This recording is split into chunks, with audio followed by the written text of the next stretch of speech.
ਮੈਂ ਹੁਣ ਤੁਹਾਨੂੰ ਦੱਸਣ ਜਾ ਰਿਹਾ ਦੁਨੀਆ ਦਾ ਸਭ ਤੋਂ ਅਜੀਬ ਰਹੱਸ।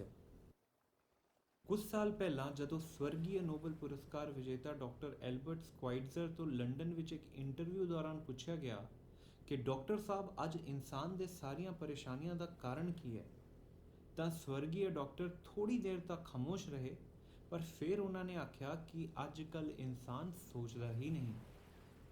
ਅੱਜ ਮੈਂ ਤੁਹਾਡੇ ਨਾਲ ਇਸੇ ਬਾਰੇ ਗੱਲ ਕਰਨਾ ਚਾਹੁੰਦਾ। ਅਸੀਂ ਅੱਜ ਇੱਕ ਸੁਨਹਿਰੇ ਯੁੱਗ ਵਿੱਚ ਰਹਿ ਰਹੇ ਹਾਂ। ਅੱਜ ਦਾ ਇਹ ਸਮਾਂ ਇਨਸਾਨ ਨੂੰ ਬੜੇ ਸੁਪਨੇ ਸਜਾਉਣ ਤੋਂ ਬਾਅਦ, ਨਾਲੇ ਹਜ਼ਾਰਾਂ ਸਾਲਾਂ ਤੱਕ ਮੁਸ਼ੱਕਤ ਕਰਨ ਤੋਂ ਬਾਅਦ ਹਾਸਿਲ ਹੋਇਆ ਹੈ। ਪਰ ਜਦ ਇਹ ਸਮਾਂ ਅੱਜ ਸਾਡੇ ਸਾਹਮਣੇ ਹੈ, ਅਸੀਂ ਇਹਦੀ ਮਹੱਤਤਾ ਹੀ ਨਹੀਂ ਸਮਝਦੇ। ਅਸੀਂ ਇੰਨੇ ਖੁਸ਼ਕਿਸਮਤ ਹਾਂ ਕਿ ਸਾਨੂੰ ਧਰਤੀ ਦੇ ਸਭ ਤੋਂ ਅਮੀਰ ਯੁੱਗ ਵਿੱਚ ਰਹਿਣ ਦਾ ਮੌਕਾ ਮਿਲ ਰਿਹਾ ਹੈ। ਪਰ ਕੀ ਤੁਹਾਨੂੰ ਪਤਾ ਹੈ ਕਿ ਹੁੰਦਾ ਕੀ ਹੈ? ਆਓ 100 ਵਿਅਕਤੀਆਂ ਨੂੰ ਲਈਏ ਜਿਨ੍ਹਾਂ ਨੇ ਆਪਣੇ ਕਰੀਅਰ ਦੀ ਸ਼ੁਰੂਆਤ 25 ਸਾਲ ਦੀ ਉਮਰ ਵਿੱਚ ਕੀਤੀ। ਕਿ ਤੁਹਾਨੂੰ ਕੋਈ ਵਿਚਾਰ ਹੈ ਕਿ ਸਮੇਂ ਦੇ ਨਾਲ ਉਹਨਾਂ ਆਦਮੀਆਂ ਅਤੇ ਔਰਤਾਂ ਦਾ ਕੀ ਬਣੇਗਾ ਜਦੋਂ ਉਹਨਾਂ ਦੀ ਉਮਰ 65 ਸਾਲਾਂ ਦੀ ਹੋ ਜਾਏਗੀ? ਇਹ 100 ਲੋਕ ਆਪਣੇ 25 ਸਾਲ ਦੀ ਉਮਰ ਵਿੱਚ ਪੂਰੀ ਤਰ੍ਹਾਂ ਵਿਸ਼ਵਾਸ ਕਰਦੇ ਹਨ ਕਿ ਉਹ ਜ਼ਿੰਦਗੀ ਵਿੱਚ ਜ਼ਰੂਰ ਸਫਲ ਹੋਣਗੇ। ਜੇ ਤੁਸੀਂ ਉਹਨਾਂ ਵਿੱਚੋਂ ਕਿਸੇ ਨੂੰ ਵੀ ਪੁੱਛੋ ਕਿ ਉਹ ਸਫਲ ਹੋਣਾ ਚਾਹੁੰਦੇ ਹਨ, ਤਾਂ ਉਹ ਤੁਹਾਨੂੰ ਦੱਸਣਗੇ ਕਿ ਉਹਨਾਂ ਨੂੰ ਇਸ ਗੱਲ ਦਾ ਪੂਰਾ ਵਿਸ਼ਵਾਸ ਹੈ। ਤੁਸੀਂ ਵੇਖੋਗੇ ਕਿ ਉਹ ਜ਼ਿੰਦਗੀ ਵੱਲ ਉਤਸੁਕ ਹਨ। ਉਹਨਾਂ ਦੀ ਅੱਖ ਵਿੱਚ ਇੱਕ ਖਾਸ ਚਮਕ ਹੈ। ਜ਼ਿੰਦਗੀ ਉਹਨਾਂ ਲਈ ਇੱਕ ਮਜ਼ੇਦਾਰ ਖੇਡ ਦੀ ਤਰ੍ਹਾਂ ਹੈ। ਪਰ ਜਦੋਂ ਉਹ 65 ਦੇ ਹੋ ਜਾਣਗੇ, ਸਿਰਫ ਇੱਕ ਹੀ ਅਮੀਰ ਹੋਵੇਗਾ। 4 ਵਿੱਤੀ ਤੌਰ ਤੇ ਸੁਤੰਤਰ ਹੋਣਗੇ, 5 ਅਜੇ ਵੀ ਕੰਮ ਕਰ ਰਹੇ ਹੋਣਗੇ ਅਤੇ 90 ਦਿਵਾਲੀਆ ਹੋ ਜਾਣਗੇ। ਉਹ ਜ਼ਿੰਦਗੀ ਦੀਆਂ ਬੁਨਿਆਦੀ ਸਹੂਲਤਾਂ ਲਈ ਵੀ ਕਿਸੇ ਹੋਰ ਤੇ ਨਿਰਭਰ ਹੋਣਗੇ। ਹੁਣ ਇੱਕ ਪਲ ਸੋਚੋ, 100 ਵਿੱਚੋਂ ਸਿਰਫ 5 ਨੇ ਉਹ ਪ੍ਰਾਪਤ ਕੀਤਾ ਜੋ ਉਹਨਾਂ ਨੇ 25 ਸਾਲ ਦੀ ਉਮਰ ਵਿੱਚ ਸੋਚਿਆ ਸੀ। ਕਿਉਂ ਇੰਨੇ ਸਾਰੇ ਲੋਕ ਅਸਫਲ ਹੁੰਦੇ ਨੇ? ਉਸ ਚਮਕ ਦਾ ਕੀ ਹੋਇਆ ਜੋ 25 ਸਾਲ ਦੀ ਉਮਰ ਵਿੱਚ ਉਹਨਾਂ 'ਚ ਦਿਖਦੀ ਸੀ?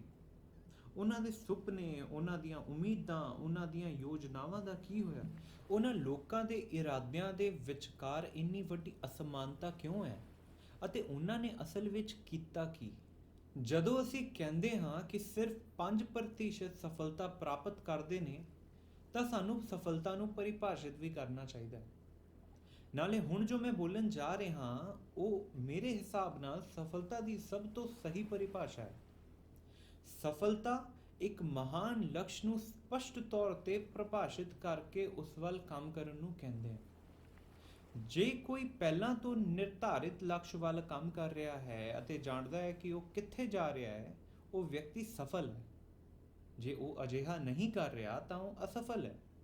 ਸਫਲਤਾ ਇੱਕ ਮਹਾਨ ਲਕਸ਼ ਨੂੰ ਸਪਸ਼ਟ ਤੌਰ ਤੇ ਪਰਿਭਾਸ਼ਿਤ ਕਰਕੇ ਉਸ ਵੱਲ ਕੰਮ ਕਰਨ ਨੂੰ ਕਹਿੰਦੇ ਹਨ। ਰੈਲੋ ਮੇਲ ਨਾਮਵਰ ਮਨੋਰੋਗ ਵਿਗਿਆਨਿਕ ਨੇ ਆਪਣੀ ਸ਼ਾਨਦਾਰ ਕਿਤਾਬ ਮਨੁੱਖ ਦੁਆਰਾ ਆਪਣੇ ਆਪ ਦੀ ਖੋਜ ਵਿੱਚ ਲਿਖਿਆ ਹੈ ਕਿ ਸਾਡੇ ਸਮਾਜ ਵਿੱਚ ਹਿੰਮਤ ਤੋਂ ਉਲਟ ਕਾਇਰਤਾ ਨਹੀਂ ਹੈ, ਅਨੁਕੂਲਤਾ ਹੈ। ਅਤੇ ਇਹੀ ਅੱਜ ਦੀ ਸਭ ਤੋਂ ਵੱਡੀ ਮੁਸੀਬਤ ਹੈ। ਬਹੁਤ ਸਾਰੀਆਂ ਅਸਫਲਤਾਵਾਂ ਦਾ ਕਾਰਨ ਅਨੁਕੂਲਤਾ। ਲੋਕ ਹਰ ਕਿਸੇ ਵਾਂਗ ਕੰਮ ਕਰੇ ਜਾ ਰਹੇ ਹਨ, ਇਹ ਜਾਣੇ ਬਗੈਰ ਕਿ ਉਹ ਕਿੱਥੇ ਜਾ ਰਿਹਾ ਹੈ। ਹੁਣ ਇਸ ਬਾਰੇ ਸੋਚੋ। ਇਸ ਸਮੇਂ ਅਮਰੀਕਾ ਵਿੱਚ 40 ਮਿਲੀਅਨ ਤੋਂ ਵੱਧ ਲੋਕ 65 ਸਾਲ ਜਾਂ ਉਸ ਤੋਂ ਵੱਧ ਉਮਰ ਦੇ ਨੇ, ਅਤੇ ਉਹਨਾਂ ਵਿੱਚੋਂ ਬਹੁਤ ਸਾਰੇ ਦਿਵਾਲੀਆ ਹੋ ਚੁੱਕੇ ਨੇ। ਉਹ ਕਿਸੇ ਹੋਰ ਤੇ ਆਪਣੀ ਬੁਨਿਆਦੀ ਸਹੂਲਤਾਂ ਲਈ ਵੀ ਨਿਰਭਰ ਨੇ। ਅਸੀਂ 7 ਦੇ ਹੁੰਦੇ ਹੁੰਦੇ ਪੜ੍ਹਨਾ ਸਿੱਖਦੇ ਹਾਂ, 25 ਦੇ ਹੁੰਦੇ ਹੁੰਦੇ ਆਪਣਾ ਕਮਾਉਣਾ ਸ਼ੁਰੂ ਕਰ ਦਿੰਦੇ ਹਾਂ। ਅਕਸਰ ਉਸ ਸਮੇਂ ਤੱਕ ਅਸੀਂ ਸਿਰਫ ਆਪਣਾ ਹੀ ਗੁਜ਼ਾਰਾ ਨਹੀਂ ਚੁੱਕ ਰਹੇ ਹੁੰਦੇ, ਅਸੀਂ ਇੱਕ ਪਰਿਵਾਰ ਦਾ ਖਰਚਾ ਵੀ ਚੁੱਕ ਰਹੇ ਹੁੰਦੇ ਹਾਂ। ਅਤੇ ਫਿਰ ਵੀ 65 ਦੇ ਹੁੰਦੇ ਹੁੰਦੇ ਅਸੀਂ ਦੁਨੀਆ ਦੇ ਸਭ ਤੋਂ ਅਮੀਰ ਦੇਸ਼ ਵਿੱਚ ਵੀ ਵਿੱਤੀ ਤੌਰ ਤੇ ਸੁਤੰਤਰ ਬਣਨਾ ਨਹੀਂ ਸਿੱਖ ਸਕੇ। ਕਿਉਂ? ਅਨੁਕੂਲਤਾ। ਮੁਸੀਬਤ ਇਹ ਹੈ ਕਿ ਸਾਡੇ ਵਿੱਚੋਂ ਬਹੁਤ ਸਾਰੇ ਗਲਤ ਪ੍ਰਤੀਸ਼ਤ ਸਮੂਹ ਜੋ ਕਿ 95 ਵਾਂਗ ਕੰਮ ਕਰ ਰਹੇ ਹਨ, ਜੋ ਸਫਲ ਨਹੀਂ ਹੁੰਦੇ। ਲੋਕ ਅਨੁਕੂਲਤਾ ਦੇ ਰਸਤੇ ਵੱਲੋਂ ਕਿਉਂ ਜਾ ਰਹੇ ਹਨ? ਖੈਰ, ਉਹ ਸੱਚਮੁੱਚ ਨਹੀਂ ਜਾਣਦੇ। ਬਹੁਤੇ ਲੋਕ ਤਾਂ ਇਹ ਸਮਝਦੇ ਹਨ ਕਿ ਉਹਨਾਂ ਦੀਆਂ ਜ਼ਿੰਦਗੀਆਂ ਦਾ ਜ਼ਿੰਮੇਵਾਰ ਹਾਲਾਤ ਹੈ, ਉਹ ਵੀ ਬਾਹਰੀ ਤਾਕਤਾਂ ਦੁਆਰਾ ਨਿਰਧਾਰਿਤ। ਉਹ ਬਾਹਰੀ ਨਿਰਦੇਸ਼ਿਤ ਲੋਕ ਨੇ। ਇੱਕ ਵਾਰ ਇੱਕ ਸਰਵੇਖਣ ਕੀਤਾ ਗਿਆ ਜਿਸ ਵਿੱਚ ਬਹੁਤ ਸਾਰੇ ਮਿਹਨਤਕਸ਼ ਲੋਕਾਂ ਨੂੰ ਸ਼ਾਮਿਲ ਕੀਤਾ ਗਿਆ। ਇਹਨਾਂ ਲੋਕਾਂ ਨੂੰ ਪੁੱਛਿਆ ਗਿਆ ਕਿ ਤੁਸੀਂ ਕੰਮ ਕਿਉਂ ਕਰਦੇ ਹੋ, ਤੁਸੀਂ ਸਵੇਰੇ ਕਿਉਂ ਉੱਠਦੇ ਹੋ? 20 ਵਿੱਚੋਂ 19 ਕੋਲ ਕੋਈ ਜਵਾਬ ਨਹੀਂ ਸੀ। ਜੇ ਤੁਸੀਂ ਉਹਨਾਂ ਨੂੰ ਥੋੜਾ ਹੋਰ ਦਬਾਅ ਦੇ ਕੇ ਪੁੱਛੋਗੇ ਤਾਂ ਉਹ ਕਹਿਣਗੇ ਕਿ ਹਰ ਕੋਈ ਸਵੇਰੇ ਕੰਮ ਤੇ ਜਾਂਦਾ ਹੈ, ਨਾਲੇ ਇਹੀ ਕਾਰਨ ਹੈ ਕਿ ਉਹ ਵੀ ਸਵੇਰੇ ਜਾਂਦੇ ਨੇ। ਚਲੋ ਹੁਣ ਸਫਲਤਾ ਦੀ ਸਾਡੀ ਪਰਿਭਾਸ਼ਾ ਵੱਲ ਵਾਪਸ ਚੱਲੀਏ। ਸਫਲ ਹੁੰਦਾ ਕੌਣ ਹੈ? ਕੇਵਲ ਉਹੀ ਵਿਅਕਤੀ ਸਫਲ ਹੁੰਦਾ ਹੈ ਜੋ ਆਪਣੇ ਮਹਾਨ ਲਕਸ਼ ਨੂੰ ਨਿਰਧਾਰਿਤ ਕਰਕੇ ਹੌਲੀ-ਹੌਲੀ ਉਸ ਵੱਲ ਕੰਮ ਕਰਦਾ ਜਾਂਦਾ ਹੈ। ਇਹ ਉਹ ਵਿਅਕਤੀ ਹੈ ਜਿਹੜਾ ਕਹਿੰਦਾ ਹੈ ਕਿ ਮੈਂ ਇਹ ਬਣਨ ਜਾ ਰਿਹਾ ਅਤੇ ਫਿਰ ਇਸ ਟੀਚੇ ਵੱਲ ਕੰਮ ਕਰਨਾ ਸ਼ੁਰੂ ਕਰ ਦਿੰਦਾ ਹੈ। ਚਲੋ ਮੈਂ ਕੁਝ ਉਦਾਹਰਣ ਲੈ ਕੇ ਤੁਹਾਨੂੰ ਇਹ ਗੱਲ ਸਮਝਾਉਣ ਦੀ ਕੋਸ਼ਿਸ਼ ਕਰਦਾ। ਉਹ ਅਧਿਆਪਕ ਸਫਲ ਹੈ ਜੋ ਕਿ ਸਕੂਲ ਵਿੱਚ ਇਸ ਲਈ ਪੜ੍ਹਾ ਰਿਹਾ ਹੈ ਕਿਉਂਕਿ ਉਹ ਇਹੀ ਕਰਨਾ ਚਾਹੁੰਦਾ ਸੀ। ਉਹ ਔਰਤ ਸਫਲ ਹੈ ਜੋ ਕਿ ਇੱਕ ਮਾਂ ਅਤੇ ਪਤਨੀ ਬਣਨਾ ਚਾਹੁੰਦੀ ਸੀ ਅਤੇ ਆਪਣੇ ਪਰਿਵਾਰ ਵਿੱਚ ਇਸ ਕੰਮ ਨੂੰ ਬਹੁਤ ਚੰਗੀ ਤਰ੍ਹਾਂ ਕਰ ਰਹੀ ਹੈ। ਉਹ ਗੈਸ ਸਟੇਸ਼ਨ ਮਾਲਕ ਸਫਲ ਹੈ ਜੋ ਕਿ ਗੈਸ ਸਟੇਸ਼ਨ ਇਸ ਕਰਕੇ ਚਲਾ ਰਿਹਾ ਹੈ ਕਿਉਂਕਿ ਇਹੀ ਉਹਦਾ ਸੁਪਨਾ ਸੀ। ਉਹ ਆਦਮੀ ਸਫਲ ਹੈ ਜੋ ਆਪਣੀ ਕੰਪਨੀ ਸ਼ੁਰੂ ਕਰਨਾ ਚਾਹੁੰਦਾ ਹੈ ਕਿਉਂਕਿ ਇਹ ਉਹਦਾ ਸੁਪਨਾ ਸੀ। ਉਹ ਵਿਕਰੇਤਾ ਸਫਲ ਹੈ ਜੋ ਕਿ ਚੋਟੀ ਦਾ ਵਿਕਰੇਤਾ ਬਣਨਾ ਚਾਹੁੰਦਾ ਸੀ ਤੇ ਉਹ ਇਸ ਵੱਲ ਰੋਜ਼ ਕੰਮ ਕਰ ਰਿਹਾ ਹੈ। ਸਫਲਤਾ ਉਹ ਅਹਿਸਾਸ ਹੈ ਜੋ ਕਿ ਜਾਣ ਬੂਝ ਕੇ ਪਹਿਲਾਂ ਤੋਂ ਨਿਰਧਾਰਿਤ ਟੀਚੇ ਵੱਲ ਕੰਮ ਕਰਕੇ ਕਿਸੇ ਨੂੰ ਆਉਂਦਾ, ਕਿਉਂਕਿ ਇਹੀ ਉਸਨੇ ਆਪਣੇ ਮਰਜ਼ੀ ਨਾਲ ਕਰਨ ਦਾ ਫੈਸਲਾ ਕੀਤਾ। ਇਸੇ ਕਰਕੇ ਅੱਜ ਕਿਸੇ ਨਾਲ ਕੋਈ ਮੁਕਾਬਲਾ ਹੁੰਦਾ ਹੀ ਨਹੀਂ ਜਦੋਂ ਤੱਕ ਅਸੀਂ ਇਸ ਗੱਲ ਨੂੰ ਆਪਣੇ ਦਿਮਾਗ ਵਿੱਚ ਆਪ ਹੀ ਨਾ ਪਾਈਏ। ਮੁਕਾਬਲਾ ਕਰਨ ਦੀ ਬਜਾਏ ਸਾਨੂੰ ਸਭ ਨੂੰ ਬਸ ਆਪਣੇ ਉਸ ਮਹਾਨ ਲਕਸ਼ ਵੱਲ ਕੰਮ ਕਰਨ ਦੀ ਲੋੜ ਹੈ। ਪਿਛਲੇ 20 ਸਾਲਾਂ ਤੋਂ ਮੈਂ ਉਸ ਚਾਬੀ ਦੀ ਭਾਲ ਕੀਤੀ ਜੋ ਨਿਰਧਾਰਿਤ ਕਰੇ ਕਿ ਮਨੁੱਖ ਨਾਲ ਕੀ ਵਾਪਰੇਗਾ। ਮੈਂ ਜਾਣਨਾ ਚਾਹੁੰਦਾ ਸੀ ਕਿ ਕੋਈ ਕੁੰਜੀ ਹੈ ਜੋ ਕਿ ਸਾਡੇ ਭਵਿੱਖ ਦਾ ਵਿਆਖਿਆ ਕਰ ਸਕੇ, ਨਾਲੇ ਜਿਸ ਬਾਰੇ ਅਸੀਂ ਕਾਫੀ ਹੱਦ ਤੱਕ ਭਵਿੱਖਬਾਣੀ ਕਰ ਸਕੀਏ। ਕਿ ਕੋਈ ਕੁੰਜੀ ਹੈ ਜੋ ਕਿ ਕਿਸੇ ਵਿਅਕਤੀ ਦੇ ਸਫਲ ਹੋਣ ਦੀ ਗਾਰੰਟੀ ਦੇ ਸਕੇ ਜੇ ਉਸ ਨੂੰ ਇਸ ਬਾਰੇ ਜਾਣਕਾਰੀ ਹੋਵੇ ਅਤੇ ਇਸ ਦੀ ਵਰਤੋਂ ਕਰਨਾ ਉਹਨੂੰ ਆਉਂਦਾ ਹੋਵੇ। ਖੈਰ ਅਜਿਹੀ ਇੱਕ ਕੁੰਜੀ ਹੈ ਅਤੇ ਮੈਂ ਇਹ ਲੱਭ ਲਈ ਹੈ। ਕਿ ਤੁਸੀਂ ਕਦੇ ਸੋਚਿਆ ਕਿ ਬਹੁਤ ਸਾਰੇ ਲੋਕ ਬਿਨਾਂ ਕਦੇ ਕੁਝ ਖਾਸ ਪ੍ਰਾਪਤ ਕੀਤੇ ਇੰਨੀ ਮਿਹਨਤ ਅਤੇ ਇਮਾਨਦਾਰੀ ਨਾਲ ਕੰਮ ਕਿਉਂ ਕਰਦੇ ਨੇ, ਅਤੇ ਕਿਉਂ ਕੁਝ ਲੋਕ ਇੰਨੀ ਮਿਹਨਤ ਨਾ ਕਰਕੇ ਵੀ ਸਭ ਕੁਝ ਪ੍ਰਾਪਤ ਕਰ ਲੈਂਦੇ ਨੇ? ਅਜਿਹਾ ਲੱਗਦਾ ਹੈ ਜਿੱਦਾਂ ਕਿ ਉਹਨਾਂ ਕੋਲ ਕੋਈ ਜਾਦੂ ਦਾ ਅਹਿਸਾਸ ਹੋਵੇ। ਤੁਸੀਂ ਜ਼ਰੂਰ ਕਿਸੇ ਨੂੰ ਕਿਸੇ ਬਾਰੇ ਕਹਿੰਦੇ ਸੁਣਿਆ ਹੋਵੇਗਾ ਕਿ ਇਹ ਜਿਸ ਚੀਜ਼ ਨੂੰ ਵੀ ਛੂਹੰਦਾ ਹੈ ਉਹ ਚੀਜ਼ ਸੋਨਾ ਬਣ ਜਾਂਦੀ ਹੈ। ਜੇ ਤੁਸੀਂ ਕਦੇ ਧਿਆਨ ਦਿੱਤਾ ਹੋਵੇ ਤਾਂ ਤੁਸੀਂ ਜ਼ਰੂਰ ਵੇਖਿਆ ਹੋਵੇਗਾ ਕਿ ਕਿਵੇਂ ਕੋਈ ਸਫਲ ਵਿਅਕਤੀ ਵਾਰ-ਵਾਰ ਸਫਲ ਹੁੰਦਾ ਹੈ। ਦੂਜੇ ਪਾਸੇ ਤੁਸੀਂ ਇਹ ਵੀ ਜ਼ਰੂਰ ਵੇਖਿਆ ਹੋਵੇਗਾ ਕਿ ਕਿਵੇਂ ਕੋਈ ਅਸਫਲ ਵਿਅਕਤੀ ਵਾਰ-ਵਾਰ ਅਸਫਲ ਹੁੰਦਾ ਹੈ। ਖੈਰ ਇਹ ਸਿਰਫ ਇੱਕ ਸਪਸ਼ਟ ਟੀਚੇ ਦੇ ਹੀ ਕਾਰਨ ਹੁੰਦਾ ਹੈ। ਸਾਡੇ ਵਿੱਚੋਂ ਕਈਆਂ ਦੇ ਟੀਚੇ ਹੁੰਦੇ ਨੇ, ਨਾਲੇ ਕਈਆਂ ਦੇ ਨਹੀਂ ਵੀ ਹੁੰਦੇ ਨੇ। ਟੀਚੇ ਵਾਲੇ ਲੋਕ ਸਫਲ ਹੋ ਜਾਂਦੇ ਨੇ ਕਿਉਂਕਿ ਉਹ ਜਾਣਦੇ ਨੇ ਕਿ ਉਹ ਕਿੱਥੇ ਜਾ ਰਹੇ ਨੇ। ਇਹ ਬਹੁਤ ਹੀ ਸੌਖਾ ਹੈ। ਕਿਸੇ ਸਮੁੰਦਰੀ ਜਹਾਜ਼ ਨੂੰ ਬੰਦਰਗਾਹ ਛੱਡਣ ਬਾਰੇ ਸੋਚੋ। ਪਹਿਲਾਂ ਇਸ ਜਹਾਜ਼ ਬਾਰੇ ਸੋਚੋ ਜਿਸ ਵਿੱਚ ਕਪਤਾਨ ਅਤੇ ਚਾਲਕ ਦਲ ਪੂਰੀ ਯਾਤਰਾ ਦੇ ਮੈਪ ਅਤੇ ਯੋਜਨਾਬੱਧ ਤਰੀਕੇ ਨਾਲ ਜਾਣਦੇ ਨੇ ਕਿ ਉਹ ਕਿੱਥੇ ਜਾ ਰਹੇ ਨੇ। ਉਹ ਇਹ ਵੀ ਜਾਣਦੇ ਨੇ ਕਿ ਉਹਨਾਂ ਨੂੰ ਕਿੰਨਾ ਸਮਾਂ ਲੱਗੇਗਾ। ਇਹ ਹੈ ਇੱਕ ਨਿਸ਼ਚਿਤ ਟੀਚਾ ਅਤੇ 10,000 ਵਿੱਚੋਂ 9,999 ਵਾਰ ਇਹ ਉੱਥੇ ਜ਼ਰੂਰ ਪਹੁੰਚਣਗੇ ਜਿੱਥੇ ਇਹ ਜਾਣਾ ਚਾਹੁੰਦੇ ਸੀ। ਹੁਣ ਆਓ ਇੱਕ ਹੋਰ ਸਮੁੰਦਰੀ ਜਹਾਜ਼ ਲਿਆਈਏ ਪਹਿਲਾਂ ਦੀ ਤਰ੍ਹਾਂ, ਪਰ ਇਸ ਦਾ ਨਾ ਹੀ ਕੋਈ ਚਾਲਕ ਰੱਖੀਏ, ਨਾ ਟੁਕੜੀ ਤੇ ਨਾ ਕਪਤਾਨ। ਆਓ ਇਸ ਨੂੰ ਕੋਈ ਨਿਸ਼ਾਨਾ, ਕੋਈ ਟੀਚਾ ਜਾਂ ਮੰਜ਼ਿਲ ਵੀ ਨਾ ਦਈਏ। ਅਸੀਂ ਬਸ ਇੰਜਨ ਚਾਲੂ ਕਰਦੇ ਹਾਂ ਤੇ ਇਸ ਨੂੰ ਜਾਰੀ ਰੱਖਦੇ ਹਾਂ। ਮੈਨੂੰ ਲੱਗਦਾ ਹੈ ਕਿ ਤੁਸੀਂ ਮੇਰੇ ਨਾਲ ਸਹਿਮਤ ਹੋਵੋਗੇ ਕਿ ਇਸ ਦਾ ਪਹਿਲਾਂ ਬੰਦਰਗਾਹ ਤੋਂ ਬਾਹਰ ਨਿਕਲਣਾ ਹੀ ਔਖਾ, ਨਾਲੇ ਜੇ ਇਹ ਕਿਸੇ ਤਰੀਕੇ ਨਾਲ ਬਾਹਰ ਨਿਕਲ ਵੀ ਜਾਂਦਾ ਹੈ ਤਾਂ ਜਾਂ ਤਾਂ ਇਹ ਡੁੱਬ ਜਾਏਗਾ ਜਾਂ ਕਿਸੇ ਵਿਰਲੇ ਟਾਪੂ ਤੇ ਫਸਿਆ ਮਿਲੇਗਾ। ਇਹ ਕਿਸੇ ਵੀ ਜਗ੍ਹਾ ਤੇ ਨਹੀਂ ਪਹੁੰਚ ਸਕਦਾ ਕਿਉਂਕਿ ਇਹਦੀ ਕੋਈ ਮੰਜ਼ਿਲ ਹੀ ਨਹੀਂ, ਮਾਰਗਦਰਸ਼ਕ ਹੀ ਨਹੀਂ। ਮਨੁੱਖ ਨਾਲ ਵੀ ਅਜਿਹਾ ਹੀ ਹੈ। ਉਦਾਹਰਣ ਵਜੋਂ ਸੇਲਜ਼ਮੈਨ ਨੂੰ ਲਓ। ਅੱਜ ਇੱਕ ਚੰਗੇ ਵਿਕਰੇਤਾ ਦੇ ਭਵਿੱਖ ਵਾਂਗ ਦੁਨੀਆ 'ਚ ਕੋਈ ਪੇਸ਼ਾ ਨਹੀਂ। ਵਿਕਰੇਤਾ ਜਾਂ ਸੇਲਜ਼ਮੈਨ ਦਾ ਵੇਚਣਾ ਦੁਨੀਆ ਦਾ ਸਭ ਤੋਂ ਵੱਧ ਤਨਖਾਹ ਵਾਲਾ ਪੇਸ਼ਾ ਹੈ। ਜੇ ਤੁਸੀਂ ਇਸ ਵਿੱਚ ਚੰਗੇ ਹੋ ਤੇ ਤੁਹਾਨੂੰ ਪਤਾ ਹੋਵੇ ਕਿ ਤੁਸੀਂ ਕਿੱਥੇ ਜਾ ਰਹੇ ਹੋ। ਹਰ ਕੰਪਨੀ ਨੂੰ ਚੋਟੀ ਦੇ ਵਿਕਰੇਤਾ ਦੀ ਜ਼ਰੂਰਤ ਹੁੰਦੀ ਹੈ ਅਤੇ ਉਹ ਇਹਨਾਂ ਲੋਕਾਂ ਨੂੰ ਮੂੰਹ ਮੰਗੀ ਕੀਮਤ ਦੇਣ ਲਈ ਵੀ ਤਿਆਰ ਨੇ। ਇਹਨਾਂ ਲੋਕਾਂ ਲਈ ਤਾਂ ਆਸਮਾਨ ਹੀ ਸੀਮਾ ਹੈ, ਪਰ ਤੁਹਾਨੂੰ ਕਿੰਨੇ ਅਜਿਹੇ ਲੋਕ ਮਿਲ ਜਾਂਦੇ ਨੇ? ਕਿਸੇ ਨੇ ਇੱਕ ਵਾਰ ਕਿਹਾ ਸੀ ਕਿ ਮਨੁੱਖ ਜਾਤੀ ਨਿਸ਼ਚਿਤ ਹੈ, ਤਾਕਤਵਰ ਨੂੰ ਜਿੱਤਣ ਤੋਂ ਰੋਕਣ ਲਈ ਨਹੀਂ ਬਲਕਿ ਕਮਜ਼ੋਰ ਨੂੰ ਹਾਰਨ ਤੋਂ ਰੋਕਣ ਲਈ। ਪੱਛਮੀ ਸਮਾਜ ਦੀ ਅੱਜ ਉਸ ਯੁੱਧ ਸਮੇਂ ਦੇ ਸਮੁੰਦਰੀ ਫੌਜ ਦੇ ਕਾਫਲੇ ਨਾਲ ਤੁਲਨਾ ਕੀਤੀ ਜਾ ਸਕਦੀ ਹੈ ਜੋ ਆਪਣੇ ਸਭ ਤੋਂ ਕਮਜ਼ੋਰ ਲਿੰਕ ਨੂੰ ਬਚਾਉਣ ਲਈ ਪੂਰੇ ਕਾਫਲੇ ਨੂੰ ਉਸੇ ਰਫ਼ਤਾਰ ਨਾਲ ਚਲਾਉਂਦਾ ਸੀ ਜਿਸ ਰਫ਼ਤਾਰ ਨਾਲ ਉਹ ਲਿੰਕ ਚੱਲ ਰਿਹਾ ਹੈ।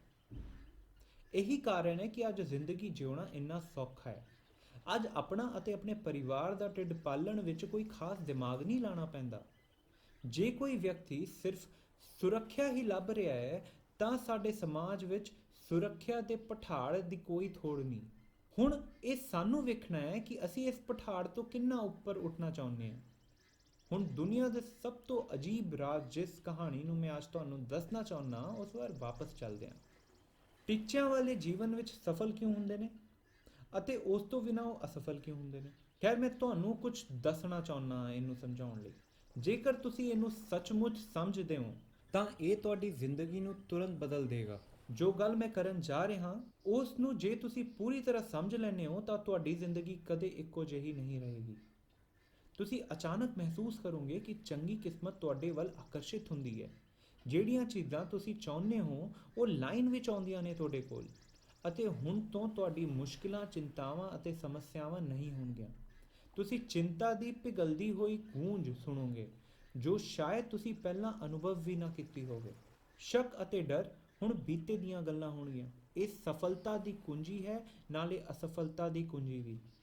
ਅਸੀਂ ਉਹੀ ਬਣ ਜਾਂਦੇ ਹਾਂ ਜਿਸ ਬਾਰੇ ਅਸੀਂ ਸੋਚਦੇ ਹਾਂ। ਮੈਂ ਇਸ ਗੱਲ ਨੂੰ ਇੱਕ ਵਾਰ ਫਿਰ ਤੋਂ ਕਹੂੰਗਾ, ਅਸੀਂ ਉਹੀ ਬਣ ਜਾਂਦੇ ਹਾਂ ਜਿਸ ਬਾਰੇ ਅਸੀਂ ਸੋਚਦੇ ਹਾਂ। ਸਾਰੇ ਇਤਿਹਾਸ ਵਿੱਚ ਮਹਾਨ ਬੁੱਧੀਮਾਨ ਆਦਮੀ ਅਤੇ ਅਧਿਆਪਕ, ਦਾਰਸ਼ਨਿਕ ਕਈ ਵਿਖੇ ਵੱਖਰੀਆਂ ਚੀਜ਼ਾਂ ਬਾਰੇ ਇੱਕ ਦੂਜੇ ਨਾਲ ਸਹਿਮਤ ਨਹੀਂ ਸਨ, ਇਸ ਵਿਚਾਰ ਨੂੰ ਛੱਡ ਕੇ। ਇਸ ਵਿਚਾਰ ਤੇ ਤਾਂ ਸੰਪੂਰਨ ਅਤੇ ਸਰਬਸੰਮਤੀ ਨਾਲ ਸਮਝੌਤੇ ਵਿੱਚ ਸਨ। ਸਫਲਤਾ ਦੀ ਕੁੰਜੀ ਅਤੇ ਅਸਫਲਤਾ ਦੀ ਕੁੰਜੀ ਇੱਕੋ ਹੀ ਹੈ। ਅਸੀਂ ਉਹੀ ਬਣ ਜਾਂਦੇ ਹਾਂ ਜਿਸ ਬਾਰੇ ਅਸੀਂ ਸੋਚਦੇ ਹਾਂ। ਰੋਮ ਦੇ ਮਹਾਨ ਬਾਦਸ਼ਾਹ ਮਾਰਕਸ ਔਰੇਲੀਅਸ ਨੇ ਇੱਕ ਵਾਰ ਕਿਹਾ ਸੀ ਕਿ ਆਦਮੀ ਦੀ ਜ਼ਿੰਦਗੀ ਉਹ ਹੁੰਦੀ ਹੈ ਜੋ ਉਸ ਦੇ ਵਿਚਾਰ ਉਸ ਨੂੰ ਬਣਾਉਂਦੇ ਨੇ। ਬੈਂਜਾਮਿਨ ਡਿਸਰੇਲੀ ਨੇ ਇੱਕ ਵਾਰ ਕਿਹਾ ਕਿ ਜੇ ਕੋਈ ਆਦਮੀ ਸਿਰਫ ਇੰਤਜ਼ਾਰ ਕਰੇ ਤਾਂ ਉਹ ਸਭ ਕੁਝ ਪ੍ਰਾਪਤ ਕਰ ਸਕਦਾ ਹੈ। ਮੈਂ ਬਹੁਤ ਸਾਲਾਂ ਦੇ ਆਪਣੇ ਤਜਰਬੇ ਨਾਲ ਬਸ ਇਹ ਸਿੱਖਿਆ ਹੈ ਕਿ ਜੋ ਵੀ ਮਨੁੱਖ ਇੱਕ ਨਿਰਧਾਰਿਤ ਟੀਚੇ ਵੱਲ ਕੰਮ ਕਰਦਾ ਜਾਂਦਾ ਹੈ ਤਾਂ ਉਸ ਦਾ ਉਸ ਮੰਜ਼ਿਲ ਤੇ ਪਹੁੰਚਣਾ ਪੱਕਾ ਹੈ। ਉਸ ਨੂੰ ਇਸ ਤੋਂ ਕੋਈ ਵੀ ਤਾਕਤ ਨਹੀਂ ਰੋਕ ਸਕਦੀ। ਰਾਲਫ ਵਾਲਡੋ ਐਮਰਸਨ ਨੇ ਕਿਹਾ ਕਿ ਇੱਕ ਆਦਮੀ ਉਹ ਹੈ ਜੋ ਉਹ ਸਾਰਾ ਦਿਨ ਸੋਚਦਾ ਹੈ। ਵਿਲੀਅਮ ਜੇਮਸ ਨੇ ਕਿਹਾ ਕਿ ਮੇਰੀ ਪੀੜ੍ਹੀ ਦੀ ਸਭ ਤੋਂ ਵੱਡੀ ਖੋਜ ਇਹ ਹੈ ਕਿ ਮਨੁੱਖ ਆਪਣੀ ਤਬਦੀਲੀ ਆਪਣੇ ਮਨ ਦੇ ਰਵੱਈਏ ਨੂੰ ਬਦਲ ਕੇ ਕਰ ਸਕਦਾ ਹੈ। ਸਾਨੂੰ ਸਿਰਫ ਇਹ ਕਰਨ ਦੀ ਲੋੜ ਹੈ ਕਿ ਆਪਣੇ ਦਿਮਾਗ ਵਿੱਚ ਆਪਣੇ ਮਕਸਦ ਨੂੰ ਇੱਕ ਸੱਚਾਈ ਵਾਂਗ ਹਮੇਸ਼ਾ ਰੱਖੀਏ, ਅਤੇ ਇਹ ਆਪਣੇ ਆਪ ਹੀ ਸਾਡੀ ਜ਼ਿੰਦਗੀ ਨਾਲ ਇਸ ਤਰ੍ਹਾਂ ਦਾ ਸੰਬੰਧ ਬਣਾਏਗੀ ਕਿ ਅਚਾਨਕ ਇਹ ਅਸਲ ਹੋ ਜਾਏਗੀ। ਇਹ ਆਦਤ ਅਤੇ ਭਾਵਨਾ ਨਾਲ ਇਸ ਕਦਰ ਕੁਲ ਮਿਲ ਜਾਏਗੀ ਕਿ ਸਾਡੀ ਇਸ ਵਿੱਚ ਦਿਲਚਸਪੀ ਉਹ ਹੋਵੇਗੀ ਜੋ ਵਿਸ਼ਵਾਸ ਨੂੰ ਦਰਸਾਉਂਦੀ ਹੋਵੇ। ਉਸਨੇ ਇਹ ਵੀ ਕਿਹਾ ਕਿ ਜੇ ਤੁਸੀਂ ਸਿਰਫ ਕਿਸੇ ਨਤੀਜੇ ਦੀ ਕਾਫੀ ਦੇਖਭਾਲ ਕਰਦੇ ਹੋ ਤਾਂ ਤੁਸੀਂ ਨਿਸ਼ਚਿਤ ਹੀ ਇਸ ਦੀ ਪ੍ਰਾਪਤੀ ਜ਼ਰੂਰ ਕਰੋਗੇ। ਜੇ ਤੁਸੀਂ ਅਮੀਰ ਬਣਨਾ ਚਾਹੁੰਦੇ ਹੋ ਤਾਂ ਤੁਸੀਂ ਅਮੀਰ ਹੋ ਜਾਓਗੇ। ਜੇ ਤੁਸੀਂ ਸਿੱਖਣਾ ਚਾਹੁੰਦੇ ਹੋ ਤਾਂ ਤੁਹਾਨੂੰ ਸਿਖਾਇਆ ਜਾਏਗਾ। ਜੇ ਤੁਸੀਂ ਚੰਗਾ ਹੋਣਾ ਚਾਹੁੰਦੇ ਹੋ ਤਾਂ ਤੁਸੀਂ ਚੰਗੇ ਹੋਵੋਗੇ। ਸਿਰਫ ਤੁਹਾਨੂੰ ਜ਼ਰੂਰਤ ਹੈ ਕਿ ਤੁਸੀਂ ਅਸਲ ਵਿੱਚ ਇਹਨਾਂ ਚੀਜ਼ਾਂ ਦੀ ਇੱਛਾ ਰੱਖੋ ਅਤੇ ਉਹਨਾਂ ਨੂੰ ਵਿਸ਼ੇਸ਼ ਤੌਰ ਤੇ ਆਪਣੇ ਅੰਦਰ ਰੱਖੋ, ਨਾ ਕਿ ਇੱਕੋ ਸਮੇਂ ਤੇ ਅਨੇਕ ਚੀਜ਼ਾਂ ਨੂੰ। ਬਾਈਬਲ ਵਿੱਚ ਤੁਸੀਂ ਮਾਰਕ 9:23 ਵਿੱਚ ਪਾਓਗੇ ਕਿ ਜੋ ਵਿਸ਼ਵਾਸ ਕਰਦਾ ਹੈ ਉਸ ਲਈ ਸਭ ਕੁਝ ਸੰਭਵ ਹੈ। ਮੇਰੇ ਪੁਰਾਣੇ ਦੋਸਤ ਡਾਕਟਰ ਨਾਰਮਨ ਵਿੰਸੈਂਟ ਪੀਲੇ ਨੇ ਇਸ ਨੂੰ ਇਸ ਤਰੀਕੇ ਨਾਲ ਪਾ ਦਿੱਤਾ ਹੈ। ਇਹ ਬ੍ਰਹਮਾਂਡ ਦਾ ਸਭ ਤੋਂ ਵੱਡਾ ਕਾਨੂੰਨ ਹੈ। ਮੇਰੀ ਇੱਛਾ ਹੈ ਕਿ ਇਹ ਰਾਜ ਕਾਸ਼ ਮੈਨੂੰ ਜਵਾਨੀ ਵੇਲੇ ਪਤਾ ਹੁੰਦਾ। ਇਹ ਜ਼ਿੰਦਗੀ ਵਿੱਚ ਬਹੁਤ ਬਾਅਦ ਵਿੱਚ ਮੈਨੂੰ ਸੁਝਿਆ, ਅਤੇ ਮੈਂ ਇਸ ਨੂੰ ਰੱਬ ਨਾਲ ਮੇਰੇ ਰਿਸ਼ਤੇ ਤੋਂ ਬਾਅਦ ਸਭ ਤੋਂ ਵੱਡੀ ਖੋਜ ਮੰਨਦਾ ਹਾਂ। ਇਹ ਮਹਾਨ ਕਾਨੂੰਨ ਸਿੱਧੇ ਤੌਰ ਤੇ ਬਸ ਇੰਨਾ ਕਹਿੰਦਾ ਹੈ ਕਿ ਜੇ ਤੁਸੀਂ ਨਕਾਰਾਤਮਕ ਸ਼ਬਦਾਂ ਵਿੱਚ ਸੋਚਦੇ ਹੋ ਤਾਂ ਤੁਸੀਂ ਨਕਾਰਾਤਮਕ ਨਤੀਜੇ ਹੀ ਪ੍ਰਾਪਤ ਕਰੋਗੇ, ਨਾਲੇ ਜੇ ਤੁਸੀਂ ਸਕਾਰਾਤਮਕ ਤਰੀਕੇ ਨਾਲ ਸੋਚਦੇ ਹੋ ਤਾਂ ਤੁਸੀਂ ਸਕਾਰਾਤਮਕ ਨਤੀਜੇ ਪ੍ਰਾਪਤ ਕਰੋਗੇ। ਇਹ ਹੈਰਾਨ ਕਰਨ ਵਾਲਾ ਕਾਨੂੰਨ ਹੀ ਖੁਸ਼ਹਾਲੀ ਅਤੇ ਸਫਲਤਾ ਦਾ ਆਧਾਰ ਹੈ। 5 ਸ਼ਬਦਾਂ ਵਿੱਚ ਵਿਸ਼ਵਾਸ ਕਰੋ ਅਤੇ ਸਫਲ ਹੋਵੋ। ਵਿਲੀਅਮ ਸ਼ੇਕਸਪੀਅਰ ਨੇ ਇਸ ਤਰੀਕੇ ਨਾਲ ਇਸ ਗੱਲ ਨੂੰ ਪੇਸ਼ ਕੀਤਾ ਕਿ ਸਾਡੇ ਅੰਦਰ ਦਾ ਸ਼ੱਕ ਸਾਨੂੰ ਅਕਸਰ ਉਹ ਸਭ ਪ੍ਰਾਪਤ ਕਰਨ ਤੋਂ ਰੋਕ ਦਿੰਦਾ ਹੈ ਜੋ ਅਸੀਂ ਸਿਰਫ ਕੋਸ਼ਿਸ਼ ਕਰਕੇ ਪ੍ਰਾਪਤ ਕਰ ਸਕਦੇ ਹਾਂ। ਜਾਰਜ ਬਰਨਾਰਡ ਸ਼ਾਅ ਨੇ ਕਿਹਾ ਕਿ ਲੋਕ ਆਪਣੀ ਸਥਿਤੀ ਦਾ ਕਾਰਨ ਅਕਸਰ ਆਪਣੇ ਹਾਲਾਤਾਂ ਨੂੰ ਸਮਝਦੇ ਨੇ, ਤੇ ਮੈਂ ਹਾਲਾਤਾਂ ਵਿੱਚ ਵਿਸ਼ਵਾਸ ਨਹੀਂ ਰੱਖਦਾ। ਉਹ ਲੋਕ ਜੋ ਇਸ ਸੰਸਾਰ ਵਿੱਚ ਕੁਝ ਵੀ ਕਰ ਸਕੇ ਨੇ ਉਹ ਆਪਣੀ ਮਰਜ਼ੀ ਦੇ ਹਾਲਾਤਾਂ ਨੂੰ ਆਪ ਲੱਭਦੇ ਨੇ, ਨਾਲੇ ਜੇ ਕਿਸੇ ਕਾਰਨ ਉਹ ਉਹਨਾਂ ਹਾਲਾਤਾਂ ਨੂੰ ਨਹੀਂ ਲੱਭ ਸਕੇ ਤਾਂ ਉਹ ਆਪਣੇ ਲਈ ਹਾਲਾਤਾਂ ਨੂੰ ਖੁਦ ਪੈਦਾ ਕਰ ਲੈਂਦੇ ਨੇ। ਖੈਰ, ਇਹ ਬਿਲਕੁਲ ਸਪਸ਼ਟ ਹੈ ਨਾ। ਹਰੇਕ ਵਿਅਕਤੀ ਜਿਸ ਨੇ ਇਸ ਦੀ ਖੋਜ ਕੀਤੀ ਕੁਝ ਸਮੇਂ ਲਈ ਵਿਸ਼ਵਾਸ ਕੀਤਾ ਕਿ ਉਹ ਪਹਿਲਾ ਵਿਅਕਤੀ ਹੈ ਜਿਸ ਨੂੰ ਇਹ ਰਾਜ਼ ਦਾ ਪਤਾ ਹੈ। ਅਸੀਂ ਉਹ ਬਣ ਜਾਂਦੇ ਹਾਂ ਜਿਸ ਬਾਰੇ ਅਸੀਂ ਸੋਚਦੇ ਹਾਂ। ਕੋਈ ਵੀ ਇਨਸਾਨ ਜੋ ਕਿ ਇੱਕ ਪੱਕੇ ਸਪਸ਼ਟ ਟੀਚੇ ਵੱਲ ਕੰਮ ਕਰ ਰਿਹਾ ਹੈ ਉਹ ਉਸ ਨੂੰ ਹਾਸਿਲ ਕਰਕੇ ਹੀ ਰਹੇਗਾ, ਕਿਉਂਕਿ ਉਹ ਉਸੇ ਬਾਰੇ ਸੋਚ ਰਿਹਾ ਹੈ, ਅਤੇ ਅਸੀਂ ਉਹੀ ਬਣ ਜਾਂਦੇ ਹਾਂ ਜਿਸ ਬਾਰੇ ਅਸੀਂ ਸੋਚਦੇ ਹਾਂ। ਇਸ ਦੇ ਉਲਟ ਉਹ ਵਿਅਕਤੀ ਜਿਸ ਦਾ ਕੋਈ ਟੀਚਾ ਨਹੀਂ ਹੁੰਦਾ, ਨਾਲੇ ਉਹ ਇਹ ਵੀ ਨਹੀਂ ਜਾਣਦਾ ਕਿ ਉਹ ਕਿੱਥੇ ਜਾ ਰਿਹਾ ਹੈ, ਅਤੇ ਜਿਸ ਦੇ ਵਿਚਾਰ ਉਲਝਣ, ਚਿੰਤਾ ਨਾਲੇ ਡਰ ਨਾਲ ਭਰੇ ਹੋਏ ਨੇ, ਉਹਨਾਂ ਦੀ ਜ਼ਿੰਦਗੀ ਵੀ ਨਿਰਾਸ਼ਾ, ਡਰ ਅਤੇ ਚਿੰਤਾ ਵਾਲੀ ਬਣੀ ਰਹੇਗੀ। ਅਤੇ ਜੇ ਅਸੀਂ ਕੁਝ ਵੀ ਨਹੀਂ ਸੋਚਦੇ, ਅਸੀਂ ਕੁਝ ਵੀ ਨਹੀਂ ਬਣ ਸਕਦੇ। ਹੁਣ ਇਹ ਕਿਵੇਂ ਕੰਮ ਕਰਦਾ ਹੈ? ਅਸੀਂ ਉਹ ਕਿਉਂ ਬਣਦੇ ਹਾਂ ਜਿਸ ਬਾਰੇ ਅਸੀਂ ਸੋਚਦੇ ਹਾਂ? ਖੈਰ, ਮੈਂ ਤੁਹਾਨੂੰ ਦੱਸਾਂ ਕਿ ਇਹ ਕਿਵੇਂ ਕੰਮ ਕਰਦਾ ਹੈ, ਉਸ ਤੋਂ ਪਹਿਲਾਂ ਮੈਂ ਤੁਹਾਡੇ ਨਾਲ ਇੱਕ ਅਜਿਹੀ ਸਥਿਤੀ ਬਾਰੇ ਗੱਲ ਕਰਨਾ ਚਾਹੁੰਦਾ ਹਾਂ ਜੋ ਮਨੁੱਖੀ ਮਨ ਦੇ ਸਮਾਨ ਹੈ। ਮਨੁੱਖੀ ਮਨ ਇੱਕ ਕਿਸਾਨ ਦੀ ਧਰਤੀ ਵਰਗਾ ਹੈ। ਮੰਨ ਲਓ ਕਿ ਇੱਕ ਕਿਸਾਨ ਕੋਲ ਕੁਝ ਜ਼ਮੀਨ ਹੈ ਅਤੇ ਇਹ ਚੰਗੀ ਉਪਜਾਊ ਧਰਤੀ ਹੈ। ਜ਼ਮੀਨ ਕਿਸਾਨ ਨੂੰ ਵਿਕਲਪ ਦਿੰਦੀ ਹੈ ਕਿ ਉਹ ਇਸ ਧਰਤੀ ਤੇ ਜੋ ਚਾਹੇ ਉਗਾ ਸਕਦਾ ਹੈ। ਜ਼ਮੀਨ ਨੂੰ ਕੋਈ ਪਰਵਾਹ ਨਹੀਂ ਕਿ ਕੀ ਲਾਇਆ ਗਿਆ ਹੈ। ਇਹ ਫੈਸਲਾ ਕਰਨਾ ਕਿਸਾਨ ਤੇ ਨਿਰਭਰ ਕਰਦਾ ਹੈ। ਯਾਦ ਰੱਖੋ ਕਿ ਅਸੀਂ ਮਨੁੱਖੀ ਮਨ ਦੀ ਤੁਲਨਾ ਕਿਸਾਨੀ ਜ਼ਮੀਨ ਨਾਲ ਕਰ ਰਹੇ ਹਾਂ, ਕਿਉਂਕਿ ਮਨ ਧਰਤੀ ਵਾਂਗ ਹੀ ਇਸ ਗੱਲ ਦੀ ਪਰਵਾਹ ਨਹੀਂ ਕਰਦਾ ਕਿ ਤੁਸੀਂ ਇਸ ਵਿੱਚ ਕੀ ਬੀਜਦੇ ਹੋ। ਉਹ ਉਸ ਵਿਚਾਰ ਦੇ ਵਾਂਗੂ ਹੀ ਨਤੀਜੇ ਦੇਵੇਗਾ ਜੋ ਤੁਸੀਂ ਇਸ ਵਿੱਚ ਬੀਜਿਆ ਹੈ। ਇਸ ਨੂੰ ਕੋਈ ਪਰਵਾਹ ਨਹੀਂ ਕਿ ਤੁਸੀਂ ਇਸ ਵਿੱਚ ਕੀ ਪਾਇਆ ਹੈ। ਕਿਸਾਨ ਦੇ ਹੱਥ ਵਿੱਚ ਦੋ ਬੀਜ ਹਨ, ਇੱਕ ਮੱਕੀ ਦਾ ਬੀਜ, ਦੂਸਰਾ ਨਾਈਟ ਸ਼ੇਡ, ਇੱਕ ਮਾਰੂ ਜ਼ਹਿਰ। ਉਹ ਉਸ ਤੋਂ ਬਾਅਦ ਦੋ ਛੇਦ ਜ਼ਮੀਨ 'ਚ ਕਰਕੇ ਇੱਕ ਇੱਕ ਕਰਕੇ ਦੋਵੇਂ ਬੀਜਾਂ ਨੂੰ ਉਹਨਾਂ ਛੇਦਾਂ ਵਿੱਚ ਪਾ ਦਿੰਦਾ ਹੈ। ਉਸ ਤੋਂ ਬਾਅਦ ਉਹ ਉਹਨਾਂ ਦੀ ਬੜੀ ਚੰਗੀ ਦੇਖਭਾਲ ਕਰਦਾ ਹੈ। ਨਾਲੇ ਹੁਣ ਤੁਹਾਨੂੰ ਕੀ ਲੱਗਦਾ ਕੀ ਹੋਵੇਗਾ? ਨਿਰੰਤਰ ਤੌਰ ਤੇ ਜ਼ਮੀਨ ਵਿੱਚ ਜੋ ਪਾਇਆ ਗਿਆ ਹੈ ਉਹ ਉਸੇ ਨੂੰ ਵਾਪਸ ਕਰੇਗੀ। ਜਿਸ ਤਰ੍ਹਾਂ ਬਾਈਬਲ ਵਿੱਚ ਲਿਖਿਆ ਹੈ ਕਿ ਜਿਵੇਂ ਤੁਸੀਂ ਬੀਜਦੇ ਹੋ ਉਸੇ ਤਰ੍ਹਾਂ ਵੱਢਦੇ ਹੋ। ਯਾਦ ਰੱਖੋ, ਜ਼ਮੀਨ ਨੂੰ ਕੋਈ ਪਰਵਾਹ ਨਹੀਂ, ਇਹ ਜ਼ਹਿਰ ਨੂੰ ਵੀ ਉਸੇ ਸ਼ਾਨਦਾਰ ਭਰਪੂਰ ਮਾਤਰਾ ਵਿੱਚ ਵਾਪਸ ਕਰੇਗਾ ਜਿੰਨਾ ਇਹ ਮੱਕੀ ਨੂੰ।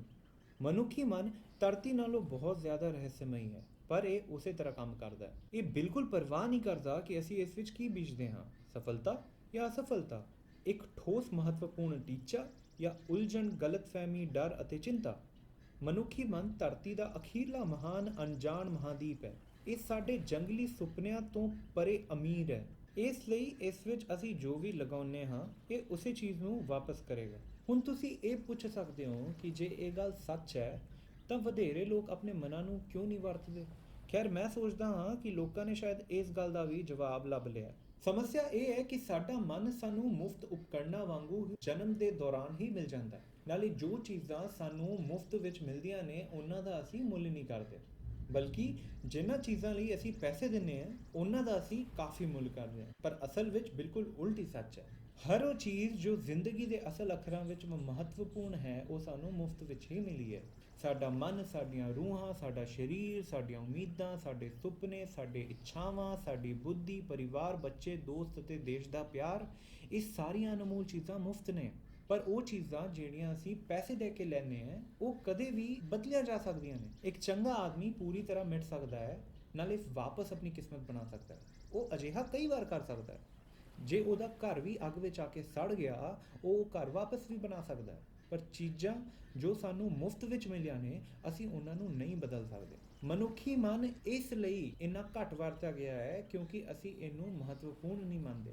ਜਾਣੂ ਨਸਲ ਨਫ਼ਰਤ। ਇਹ ਕਿਸੇ ਵੀ ਕਿਸਮ ਦੀ ਨੌਕਰੀ ਕਰ ਸਕਦਾ ਹੈ ਜੋ ਇਸ ਨੂੰ ਅਸੀਂ ਦਈਏ, ਪਰ ਆਮ ਤੌਰ ਤੇ ਬੋਲਦੇ ਹੋਏ ਅਸੀਂ ਇਸ ਨੂੰ ਬੜੀਆਂ ਨਿੱਕੀਆਂ ਗੱਲਾਂ ਲਈ ਵਰਤਦੇ ਹਾਂ। ਯੂਨੀਵਰਸਿਟੀਆਂ ਨੇ ਸਾਬਤ ਕਰ ਦਿੱਤਾ ਹੈ ਕਿ ਜ਼ਿਆਦਾਤਰ ਲੋਕ ਲਗਭਗ 10% ਜਾਂ ਉਸ ਤੋਂ ਵੀ ਘੱਟ ਯੋਗਤਾ ਤੇ ਕੰਮ ਕਰ ਰਹੇ ਹਨ। ਇਸ ਲਈ ਹੁਣ ਫੈਸਲਾ ਕਰੋ ਕਿ ਤੁਸੀਂ ਚਾਹੁੰਦੇ ਕੀ ਹੋ। ਆਪਣੇ ਟੀਚੇ ਨੂੰ ਆਪਣੇ ਦਿਮਾਗ ਵਿੱਚ ਲਗਾਓ। ਇਹ ਸਭ ਤੋਂ ਮਹੱਤਵਪੂਰਨ ਫੈਸਲਾ ਹੈ ਜੋ ਤੁਸੀਂ ਆਪਣੀ ਜ਼ਿੰਦਗੀ ਲਈ ਕਰੋਗੇ। ਤੁਸੀਂ ਕੀ ਚਾਹੁੰਦੇ ਹੋ? ਕਿ ਤੁਸੀਂ ਇੱਕ ਬਹੁਤ ਵੱਡਾ ਸੇਲਜ਼ਮੈਨ ਬਣਨਾ ਚਾਹੁੰਦੇ ਹੋ? ਕਿ ਤੁਸੀਂ ਆਪਣੀ ਨੌਕਰੀ ਤੇ ਵਧੀਆ ਪ੍ਰਦਰਸ਼ਨ ਕਰਨਾ ਚਾਹੁੰਦੇ ਹੋ? ਕਿ ਤੁਸੀਂ ਆਪਣੀ ਕੰਪਨੀ ਵਿੱਚ ਉੱਚੀਆਂ ਥਾਵਾਂ ਤੇ ਜਾਣਾ ਚਾਹੁੰਦੇ ਹੋ? ਕਿ ਤੁਸੀਂ ਅਮੀਰ ਹੋਣਾ ਚਾਹੁੰਦੇ ਹੋ? ਬਸ ਤੁਸੀਂ ਇੰਨਾ ਕਰਨਾ ਹੈ ਕਿ ਉਹ ਬੀਜ ਆਪਣੇ ਦਿਮਾਗ ਵਿੱਚ ਲਗਾਓ, ਨਾਲੇ ਉਸਦਾ ਦੇਖਭਾਲ ਕਰੋ। ਆਪਣੇ ਟੀਚੇ ਵੱਲ ਲਗਾਤਾਰ ਕੰਮ ਕਰਦੇ ਰਹੋ ਤੇ ਇੱਕ ਦਿਨ ਆਪਣੇ ਆਪ ਹੀ ਇਹ ਹਕੀਕਤ ਬਣ ਜਾਏਗਾ। ਅਜਿਹਾ ਕੋਈ ਤਰੀਕਾ ਹੀ ਨਹੀਂ ਕਿ ਜਿਸ ਨਾਲ ਇਹ ਪੂਰਾ ਨਾ ਹੋ ਸਕੇ। ਤੁਸੀਂ ਦੇਖੋ, ਇਹ ਕਾਨੂੰਨ ਹੈ ਸਰ ਆਈਜ਼ੈਕ ਨਿਊਟਨ ਦੇ ਗ੍ਰੈਵਿਟੀ ਦੇ ਨਿਯਮਾਂ ਦੀ ਤਰ੍ਹਾਂ। ਜੇ ਤੁਸੀਂ ਇੱਕ ਇਮਾਰਤ ਤੋਂ ਛਾਲ ਲਾਉਂਦੇ ਹੋ, ਤੁਸੀਂ ਹਮੇਸ਼ਾ ਥੱਲੇ ਹੀ ਜਾਓਗੇ, ਕਦੇ ਉੱਪਰ ਨਹੀਂ ਆ ਸਕਦੇ। ਇਹ ਕੁਦਰਤ ਦੇ ਸਾਰੇ ਨਿਯਮਾਂ ਦੀ ਤਰ੍ਹਾਂ ਹੀ ਹੈ। ਇਹ ਗੁਲਜਨਸਾਰ ਹੈ, ਹਮੇਸ਼ਾ ਕੰਮ ਕਰਦਾ ਹੈ। ਆਪਣੇ ਟੀਚੇ ਬਾਰੇ ਆਰਾਮਦੇਹ ਸਕਾਰਾਤਮਕ ਭਾਵ ਨਾਲ ਸੋਚੋ। ਆਪਣੇ ਆਪ ਨੂੰ ਆਪਣੇ ਮਨ ਦੀ ਅੱਖ ਵਿੱਚ ਤਸਵੀਰ ਦੇਵੋ ਜਿਵੇਂ ਕਿ ਇਹ ਟੀਚਾ ਪਹਿਲਾਂ ਹੀ ਪ੍ਰਾਪਤ ਹੋ ਚੁੱਕਿਆ। ਆਪਣੇ ਆਪ ਨੂੰ ਉਹ ਕੰਮ ਕਰਦੇ ਹੋਏ ਵੇਖੋ ਜੋ ਤੁਸੀਂ ਉਸ ਟੀਚੇ ਨੂੰ ਪ੍ਰਾਪਤ ਕਰਨ ਤੋਂ ਬਾਅਦ ਕਰੋਗੇ। ਸਾਡੇ ਸਮੇਂ ਨੂੰ ਫੀਨੋਬਾਰਬਿਟਲ ਸਮਾਂ ਵੀ ਕਿਹਾ ਜਾਂਦਾ ਹੈ, ਅਲਸਰ ਅਤੇ ਘਬਰਾਹਟ ਦਾ ਸਮਾਂ। ਅੱਜ ਬਥੇਰੇ ਲੋਕ ਆਪਣੇ ਆਪ ਨੂੰ ਹੀ ਚਿੰਤਿਤ ਕਰੀ ਜਾ ਰਹੇ ਨੇ। ਕੁਝ ਵੱਡੇ ਕਾਨੂੰਨ ਸਿੱਖਣ ਤੋਂ ਬਿਨਾਂ ਜੋ ਕਿ ਸਾਡੇ ਲਈ ਸਾਡਾ ਦੇਖਭਾਲ ਕਰਨਗੇ, ਅਸੀਂ ਆਪਣੇ ਛੋਟੇ ਨਿੱਜੀ ਢੰਗਾਂ ਨਾਲ ਚੀਜ਼ਾਂ ਨੂੰ ਸੁਲਝਾਉਣ ਦੀ ਕੋਸ਼ਿਸ਼ ਕਰਦੇ ਹੋਏ ਆਪਣੀ ਕਬਰ ਜ਼ਰੂਰਤ ਨਾਲੋਂ ਪਹਿਲਾਂ ਹੀ ਖੋ ਲੈਂਦੇ ਹਾਂ। ਸਾਡੇ ਵਿੱਚ ਹਰ ਇੱਕ ਸਾਡੇ ਆਪਣੇ ਵਿਚਾਰਾਂ ਦਾ ਜੋੜ ਹੈ। ਅਸੀਂ ਇਸ ਵਕਤ ਜਿਸ ਵੀ ਹਾਲਾਤ ਵਿੱਚ ਹਨ ਉਹ ਇਸੇ ਲਈ ਹੈ ਕਿਉਂਕਿ ਅਸੀਂ ਇਸੇ ਥਾਂ ਤੇ ਹੋਣਾ ਚਾਹੁੰਦੇ ਸੀ। ਫਿਰ ਭਾਵੇਂ ਇਸ ਗੱਲ ਨੂੰ ਅਸੀਂ ਮੰਨੀਏ ਜਾਂ ਨਾ, ਸਾਡੇ ਵਿੱਚੋਂ ਹਰੇਕ ਨੂੰ ਭਵਿੱਖ ਵਿੱਚ ਆਪਣੇ ਵਿਚਾਰਾਂ ਦਾ ਫਲ ਹੀ ਮਿਲਦਾ ਹੈ, ਕਿਉਂਕਿ ਤੁਸੀਂ ਜੋ ਵੀ ਸੋਚੋਗੇ ਅੱਜ ਅਤੇ ਕੱਲ੍ਹ, ਅਗਲੇ ਮਹੀਨੇ ਅਤੇ ਅਗਲੇ ਸਾਲ, ਤੁਹਾਡੀ ਜ਼ਿੰਦਗੀ ਉਸੇ ਹਿਸਾਬ ਨਾਲ ਆਪਣਾ ਰੂਪ ਬਦਲ ਲਏਗੀ। ਤੁਸੀਂ ਆਪਣੇ ਚਿੱਤ ਦੁਆਰਾ ਹੀ ਸ਼ੇਧ ਲੈਂਦੇ ਹੋ। ਮੈਨੂੰ ਯਾਦ ਹੈ ਕਿ ਮੈਂ ਇੱਕ ਵਾਰ ਪੂਰਬੀ ਐਰੀਜ਼ੋਨਾ ਤੋਂ ਲੰਘ ਰਿਹਾ ਸੀ। ਮੈਂ ਉੱਥੇ ਇੱਕ ਵਿਸ਼ਾਲ ਧਰਤੀ ਨੂੰ ਤੋੜਨ ਵਾਲੀ ਮਸ਼ੀਨ ਵੇਖੀ ਜੋ ਕਿ 35 ਮੀਲ ਪ੍ਰਤੀ ਘੰਟੇ ਦੀ ਰਫ਼ਤਾਰ ਨਾਲ ਚੱਲਦੇ ਹੋਏ 30 ਟਨ ਦੀ ਮਿੱਟੀ ਚੁੱਕ ਕੇ ਖੜੀ ਸੀ। ਇਸ ਸ਼ਾਨਦਾਰ ਮਸ਼ੀਨ ਵਿੱਚ ਮੈਂ ਇੱਕ ਛੋਟਾ ਜਿਹਾ ਆਦਮੀ ਵੇਖਿਆ ਜਿਸ ਦੇ ਹੱਥ ਵਿੱਚ ਇਸ ਮਸ਼ੀਨ ਦੀ ਸਟੀਅਰਿੰਗ ਸੀ। ਉਹ ਛੋਟਾ ਜਿਹਾ ਆਦਮੀ ਹੀ ਇਸ ਵੱਡੀ ਸਾਰੀ ਮਸ਼ੀਨ ਦਾ ਮਾਰਗਦਰਸ਼ਨ ਕਰ ਰਿਹਾ ਸੀ। ਮੈਂ ਚਲਦੇ ਚਲਦੇ ਉਸ ਮਸ਼ੀਨ ਦੀ ਮਨੁੱਖੀ ਦਿਮਾਗ ਨਾਲ ਤੁਲਨਾ ਕਰਨ ਲੱਗਾ। ਬਸ ਮੰਨ ਲਓ ਕਿ ਤੁਸੀਂ ਮਸ਼ੀਨ ਵਾਂਗੂ ਹੀ ਇੱਕ ਇੰਨੇ ਵੱਡੇ ਵਿਸ਼ਾਲ ਸਰੋਤ 'ਤੇ ਕਾਬੂ ਕਰਕੇ ਬੈਠੇ ਹੋ। ਹੁਣ ਕੀ ਤੁਸੀਂ ਆਪਣੇ ਹੱਥ ਪਿੱਛੇ ਕਰਕੇ ਇਸ ਮਸ਼ੀਨ ਨੂੰ ਖਾਈ ਵਿੱਚ ਡਿੱਗਣ ਲਈ ਛੱਡ ਦੋਗੇ, ਜਾਂ ਫਿਰ ਤੁਸੀਂ ਆਪਣੇ ਹੱਥ ਮਜ਼ਬੂਤੀ ਨਾਲ ਸਟੀਅਰਿੰਗ ਤੇ ਰੱਖ ਕੇ ਇਸ ਨੂੰ ਆਪਣੀ ਮੰਜ਼ਿਲ ਅੱਗੇ ਵਧਾਓਗੇ? ਇਸ ਸ਼ਕਤੀ ਦੀ ਵਰਤੋਂ ਕਿਸੇ ਮਹੱਤਵਪੂਰਨ ਉਦੇਸ਼ ਲਈ ਕਰੋਗੇ ਜਾਂ ਇਹਨੂੰ ਇਦਾਂ ਹੀ ਜਾਇਆ ਕਰ ਦੋਗੇ? ਇਹ ਤੁਹਾਡੇ ਤੇ ਹੈ। ਤੁਸੀਂ ਡਰਾਈਵਰ ਦੀ ਸੀਟ ਤੇ ਹੋ। ਤੁਸੀਂ ਦੇਖੋ, ਇਹ ਕਾਨੂੰਨ ਜਿਹੜਾ ਕਿ ਸਾਨੂੰ ਸਫਲਤਾ ਦਿੰਦਾ ਹੈ ਉਹ ਇੱਕ ਦੋਗਲੀ ਤਲਵਾਰ ਹੈ। ਸਾਨੂੰ ਆਪਣੀ ਸੋਚ ਨੂੰ ਕੰਟਰੋਲ ਕਰਨਾ ਚਾਹੀਦਾ ਹੈ। ਉਹ ਨਿਯਮ ਜੋ ਲੋਕਾਂ ਨੂੰ ਸਫਲਤਾ, ਦੌਲਤ, ਖੁਸ਼ਹਾਲੀ ਅਤੇ ਉਹ ਸਭ ਚੀਜ਼ਾਂ ਦਿੰਦਾ ਹੈ ਜਿਹੜੀਆਂ ਉਹਨੇ ਆਪਣੇ ਅਤੇ ਆਪਣੇ ਪਰਿਵਾਰ ਲਈ ਵੇਖੀਆਂ ਨੇ, ਇਹੀ ਇੱਕਦਮ ਉਹਨੂੰ ਗਟਰ ਵਿੱਚ ਵੀ ਲਾ ਸਕਦਾ ਹੈ। ਇਹ ਸਭ ਇਸ ਚੀਜ਼ ਤੇ ਨਿਰਭਰ ਕਰਦਾ ਹੈ ਕਿ ਅਸੀਂ ਇਹਦੀ ਵਰਤੋਂ ਕਿੱਦਾਂ ਕਰ ਰਹੇ ਹਾਂ, ਸਫਲਤਾ ਲਈ ਜਾਂ ਸਫਲਤਾ ਲਈ। ਇਹ ਦੁਨੀਆ ਦਾ ਸਭ ਤੋਂ ਅਜੀਬ ਰਾਜ ਹੈ। ਹੁਣ ਮੈਂ ਕਿਉਂ ਕਹਿੰਦਾ ਹਾਂ ਕਿ ਇਹ ਅਜੀਬ ਹੈ ਅਤੇ ਮੈਂ ਇਸ ਨੂੰ ਗੁਪਤ ਕਿਉਂ ਆਖਦਾ? ਦਰਅਸਲ ਇਹ ਬਿਲਕੁਲ ਗੁਪਤ ਨਹੀਂ ਹੈ। ਇਹ ਸਭ ਤੋਂ ਪਹਿਲਾਂ ਕੁਝ ਬੁੱਧੀਮਾਨ ਵਿਅਕਤੀਆਂ ਦੁਆਰਾ ਪ੍ਰਕਾਸ਼ਿਤ ਕੀਤਾ ਗਿਆ ਸੀ ਅਤੇ ਇਹ ਸਮੇਂ-ਸਮੇਂ ਤੇ ਦੁਬਾਰਾ ਪ੍ਰਗਟ ਹੁੰਦਾ ਰਿਹਾ ਹੈ, ਪਰ ਬਹੁਤ ਘੱਟ ਲੋਕਾਂ ਨੇ ਇਸ ਨੂੰ ਸਿੱਖਿਆ ਤੇ ਸਮਝਿਆ। ਇਹੀ ਕਾਰਨ ਹੈ ਕਿ ਇਹ ਅਜੀਬ ਹੈ ਅਤੇ ਕੁਝ ਬਰਾਬਰ ਅਜੀਬ ਕਾਰਨਾਂ ਵਜੋਂ ਅੱਜ ਵੀ ਇਹ ਇੱਕ ਰਾਜ ਬਣਿਆ ਹੋਇਆ ਹੈ। ਮੈਨੂੰ ਵਿਸ਼ਵਾਸ ਹੈ ਕਿ ਜੇ ਤੁਸੀਂ ਬਾਹਰ ਜਾ ਕੇ ਆਪਣੇ ਕਸਬੇ ਦੀ ਮੁੱਖ ਗਲੀ ਵਿੱਚ ਤੁਰਦੇ ਹੋਏ ਇੱਕ ਤੋਂ ਬਾਅਦ ਇੱਕ ਵਿਅਕਤੀ ਨੂੰ ਪੁੱਛੋ ਕਿ ਸਫਲਤਾ ਦਾ ਰਾਜ ਕੀ ਹੈ, ਤਾਂ ਤੁਸੀਂ ਸ਼ਾਇਦ ਇੱਕ ਮਹੀਨੇ ਵਿੱਚ ਇੱਕ ਵਿਅਕਤੀ ਵੀ ਨਾ ਲੱਭ ਪਾਓ ਜਿਹਨੂੰ ਇਹ ਰਾਜ਼ ਪਤਾ ਹੋਵੇ। ਇਹ ਜਾਣਕਾਰੀ ਸਾਡੇ ਲਈ ਬਹੁਤ ਮਹੱਤਵਪੂਰਨ ਹੈ ਜੇ ਅਸੀਂ ਸੱਚਮੁੱਚ ਇਸ ਨੂੰ ਸਮਝੀਏ ਅਤੇ ਇਸ ਨੂੰ ਲਾਗੂ ਕਰੀਏ। ਇਹ ਨਾ ਸਿਰਫ ਸਾਡੀ ਜ਼ਿੰਦਗੀ ਲਈ ਬਲਕਿ ਸਾਡੇ ਆਸ-ਪਾਸ ਦੇ ਲੋਕਾਂ ਦੀ ਜ਼ਿੰਦਗੀ ਲਈ ਵੀ ਮਹੱਤਵਪੂਰਨ ਹੈ। ਸਾਡੇ ਪਰਿਵਾਰ, ਕਰਮਚਾਰੀ, ਸਹਿਯੋਗੀ ਅਤੇ ਦੋਸਤ ਜ਼ਿੰਦਗੀ ਇੱਕ ਰੋਮਾਂਚਕ ਖੇਡ ਹੋਣੀ ਚਾਹੀਦੀ ਹੈ। ਇਹ ਕਦੇ ਵੀ ਬੋਰੀਅਤ ਨਾਲ ਨਹੀਂ ਭਰਿਆ ਹੋਣਾ ਚਾਹੀਦਾ। ਤੁਹਾਨੂੰ ਸਵੇਰੇ ਬਿਸਤਰੇ ਤੋਂ ਬਾਹਰ ਆ ਕੇ ਖੁਸ਼ੀ ਹੋਣੀ ਚਾਹੀਦੀ ਹੈ। ਤੁਹਾਨੂੰ ਇੱਕ ਅਜਿਹਾ ਕੰਮ ਕਰਨਾ ਚਾਹੀਦਾ ਹੈ ਜੋ ਤੁਸੀਂ ਕਰਨਾ ਚਾਹੁੰਦੇ ਹੋ ਕਿਉਂਕਿ ਤੁਸੀਂ ਇਸ ਨੂੰ ਚੰਗੀ ਤਰ੍ਹਾਂ ਕਰਦੇ ਹੋ। ਇੱਕ ਵਾਰ ਮੈਂ ਸਵਰਗੀ ਗ੍ਰੇਵ ਪੈਟਰਸਨ, ਜੋ ਕਿ ਇੱਕ ਮਹਾਨ ਰੋਜ਼ਾਨਾ ਟੋਲੈਡੋ ਬਲੇਡ ਦੇ ਮੁੱਖ ਸੰਪਾਦਕ ਸਨ, ਉਹਨਾਂ ਨੂੰ ਭਾਸ਼ਣ ਦਿੰਦੇ ਸੁਣ ਰਿਹਾ ਸੀ ਅਤੇ ਜਦੋਂ ਉਹਨਾਂ ਨੇ ਆਪਣਾ ਭਾਸ਼ਣ ਅੰਤ ਕੀਤਾ ਤਾਂ ਉਹਨਾਂ ਨੇ ਕੁਝ ਅਜਿਹਾ ਕਿਹਾ ਕਿ ਮੈਂ ਕਦੇ ਨਹੀਂ ਭੁੱਲ ਸਕਦਾ। ਉਹਨਾਂ ਨੇ ਕਿਹਾ ਕਿ ਅਖਬਾਰ ਦੇ ਕਾਰੋਬਾਰ ਵਿੱਚ ਮੇਰੇ ਸਾਲਾਂ ਨੇ ਮੈਨੂੰ ਕਈ ਗੱਲਾਂ ਦਾ ਯਕੀਨ ਕਰਵਾਇਆ ਹੈ। ਉਹਨਾਂ ਵਿੱਚੋਂ ਸਭ ਤੋਂ ਖਾਸ ਇਹ ਗੱਲ ਹੈ ਕਿ ਲੋਕ ਅਸਲ ਵਿੱਚ ਚੰਗੇ ਹਨ ਅਤੇ ਇਹ ਕਿ ਅਸੀਂ ਜੇ ਕਿਤੋਂ ਆਏ ਹਾਂ ਤਾਂ ਅਸੀਂ ਕਿਤੇ ਜਾ ਵੀ ਜ਼ਰੂਰ ਰਹੇ ਹਾਂ। ਇਸ ਲਈ ਸਾਨੂੰ ਆਪਣਾ ਸਮਾਂ ਇੱਥੇ ਦਿਲਚਸਪ ਬਣਾਉਣਾ ਚਾਹੀਦਾ ਹੈ। ਬ੍ਰਹਮਾਂਡ ਦੇ ਰਚయిਤਾ ਨੇ ਕਿਤੇ ਪਹੁੰਚਣ ਲਈ ਕੋਈ ਪੌੜੀ ਨਹੀਂ ਬਣਾਈ, ਪਰ ਉਸ ਪਰਮਾਤਮਾ ਨੇ ਸਾਨੂੰ ਸਮੇਂ-ਸਮੇਂ ਤੇ ਇਹ ਜ਼ਰੂਰ ਯਾਦ ਕਰਵਾਇਆ ਹੈ ਕਿ ਤੁਸੀਂ ਜਿੱਦਾਂ ਵਿਸ਼ਵਾਸ ਕਰੋਗੇ ਉਹੀ ਤੁਹਾਡੀ ਸੱਚਾਈ ਹੋਵੇਗੀ। ਮੈਂ ਹੁਣ ਤੱਕ ਤੁਹਾਨੂੰ ਦੱਸਿਆ ਕਿ ਇਹ ਅਜੀਬ ਗੁਪਤ ਭੇਦ ਕਿੱਦਾਂ ਕੰਮ ਕਰਦਾ ਹੈ। ਹੁਣ ਮੈਂ ਤੁਹਾਨੂੰ ਇੱਕ 30 ਦਿਨ ਦੇ ਪ੍ਰੀਖਿਆ ਬਾਰੇ ਦੱਸਣਾ ਚਾਹੁੰਦਾ ਹਾਂ ਜੋ ਜੇ ਤੁਸੀਂ ਚੰਗੀ ਤਰ੍ਹਾਂ ਕਰ ਲੈਂਦੇ ਹੋ ਤਾਂ ਤੁਹਾਡੀ ਜ਼ਿੰਦਗੀ ਹਮੇਸ਼ਾ ਲਈ ਬਦਲ ਜਾਏਗੀ। ਇਹ ਆਸਾਨ ਨਹੀਂ ਹੋਵੇਗਾ, ਪਰ ਜੇ ਤੁਸੀਂ ਇਸ ਨੂੰ ਚੰਗੀ ਕੋਸ਼ਿਸ਼ ਕਰਕੇ ਪੂਰਾ ਕਰ ਲੈਂਦੇ ਹੋ ਤਾਂ ਇਹ ਤੁਹਾਡੀ ਜ਼ਿੰਦਗੀ ਪਹਿਲਾਂ ਨਾਲੋਂ ਕਾਫੀ ਬਿਹਤਰ ਕਰ ਦੇਗੀ। 17ਵੀਂ ਸਦੀ ਦੇ ਮਹਾਨ ਵਿਗਿਆਨਿਕ ਸਰ ਆਈਜ਼ੈਕ ਨਿਊਟਨ ਨੇ ਸਾਨੂੰ ਭੌਤਿਕੀ ਵਿਗਿਆਨ ਦੇ ਕੁਦਰਤੀ ਨਿਯਮ ਦਿੱਤੇ ਸੀ ਜੋ ਮਨੁੱਖ ਤੇ ਉਸੇ ਪ੍ਰਕਾਰ ਲਾਗੂ ਹੁੰਦੇ ਨੇ ਜਿੱਦਾਂ ਕਿ ਕਿਸੇ ਹੋਰ ਵਸਤੂ ਤੇ। ਇਹਨਾਂ ਕਾਨੂੰਨਾਂ ਵਿੱਚੋਂ ਇੱਕ ਹੈ ਕਿ ਹਰ ਕਾਰਜ ਲਈ ਇੱਕ ਬਰਾਬਰ ਅਤੇ ਉਲਟ ਪ੍ਰਤੀਕਰਮ ਹੁੰਦਾ ਹੈ। ਜੇ ਅਸੀਂ ਇਸ ਨੂੰ ਆਪਣੇ ਉੱਪਰ ਲਾਗੂ ਕਰੀਏ ਤਾਂ ਇਸ ਦਾ ਅਰਥ ਇਹ ਹੈ ਕਿ ਅਸੀਂ ਕੁਝ ਵੀ ਪ੍ਰਾਪਤ ਨਹੀਂ ਕਰ ਸਕਦੇ ਬਿਨਾਂ ਕੀਮਤ ਚੁਕਾਏ। ਤੁਹਾਡੇ 30 ਦਿਨਾਂ ਦੇ ਪ੍ਰਯੋਗ ਦੇ ਨਤੀਜੇ ਸਿੱਧੇ ਤੌਰ ਤੇ ਤੁਹਾਡੀ ਕੋਸ਼ਿਸ਼ ਦੇ ਨਤੀਜੇ ਹੋਣਗੇ। ਇੱਕ ਡਾਕਟਰ ਬਣਨ ਲਈ ਤੁਹਾਨੂੰ ਲੰਬੇ ਸਾਲਾਂ ਦੇ ਮੁਸ਼ਕਿਲ ਅਧਿਐਨ ਦੀ ਕੀਮਤ ਅਦਾ ਕਰਨੀ ਹੀ ਪੈਂਦੀ ਹੈ। ਵੇਚਣ ਵਿੱਚ ਸਫਲ ਹੋਣ ਲਈ ਫਿਰ ਭਾਵੇਂ ਉਹ ਸਾਡੇ ਵਿਚਾਰਾਂ ਨੂੰ, ਆਪਣੇ ਪਰਿਵਾਰਾਂ ਨੂੰ ਵੇਚਣਾ, ਚੰਗੇ ਅਤੇ ਇਮਾਨਦਾਰ ਜ਼ਿੰਦਗੀ ਜਿਉਣ ਦੇ ਫਾਇਦੇ ਆਪਣੇ ਬੱਚਿਆਂ ਨੂੰ ਵੇਚਣਾ, ਬੇਮਿਸਾਲ ਲੋਕ ਹੋਣ ਦੀ ਮਹੱਤਵਤਾ ਆਪਣੇ ਸਹਿਯੋਗੀ ਜਾਂ ਕਰਮਚਾਰੀਆਂ ਨੂੰ ਵੇਚਣਾ, ਬੇਸ਼ੱਕ ਆਪਣੇ ਆਪ ਨੂੰ ਆਪਣੇ ਪੇਸ਼ੇ ਵਿੱਚ ਵੇਚਣਾ, ਇਹ ਇਸ ਗੱਲ ਤੋਂ ਨਿਰਧਾਰਿਤ ਹੁੰਦਾ ਹੈ ਕਿ ਅਸੀਂ ਕੀਮਤ ਚੁਕਾਉਣ ਲਈ ਕਿੰਨੇ ਤਿਆਰ ਹਾਂ। ਹੁਣ ਇਹ ਕੀਮਤ ਕੀ ਹੁੰਦੀ ਹੈ? ਖੈਰ, ਇਹ ਬਹੁਤ ਸਾਰੀ ਚੀਜ਼ਾਂ ਹੋ ਸਕਦੀਆਂ ਨੇ।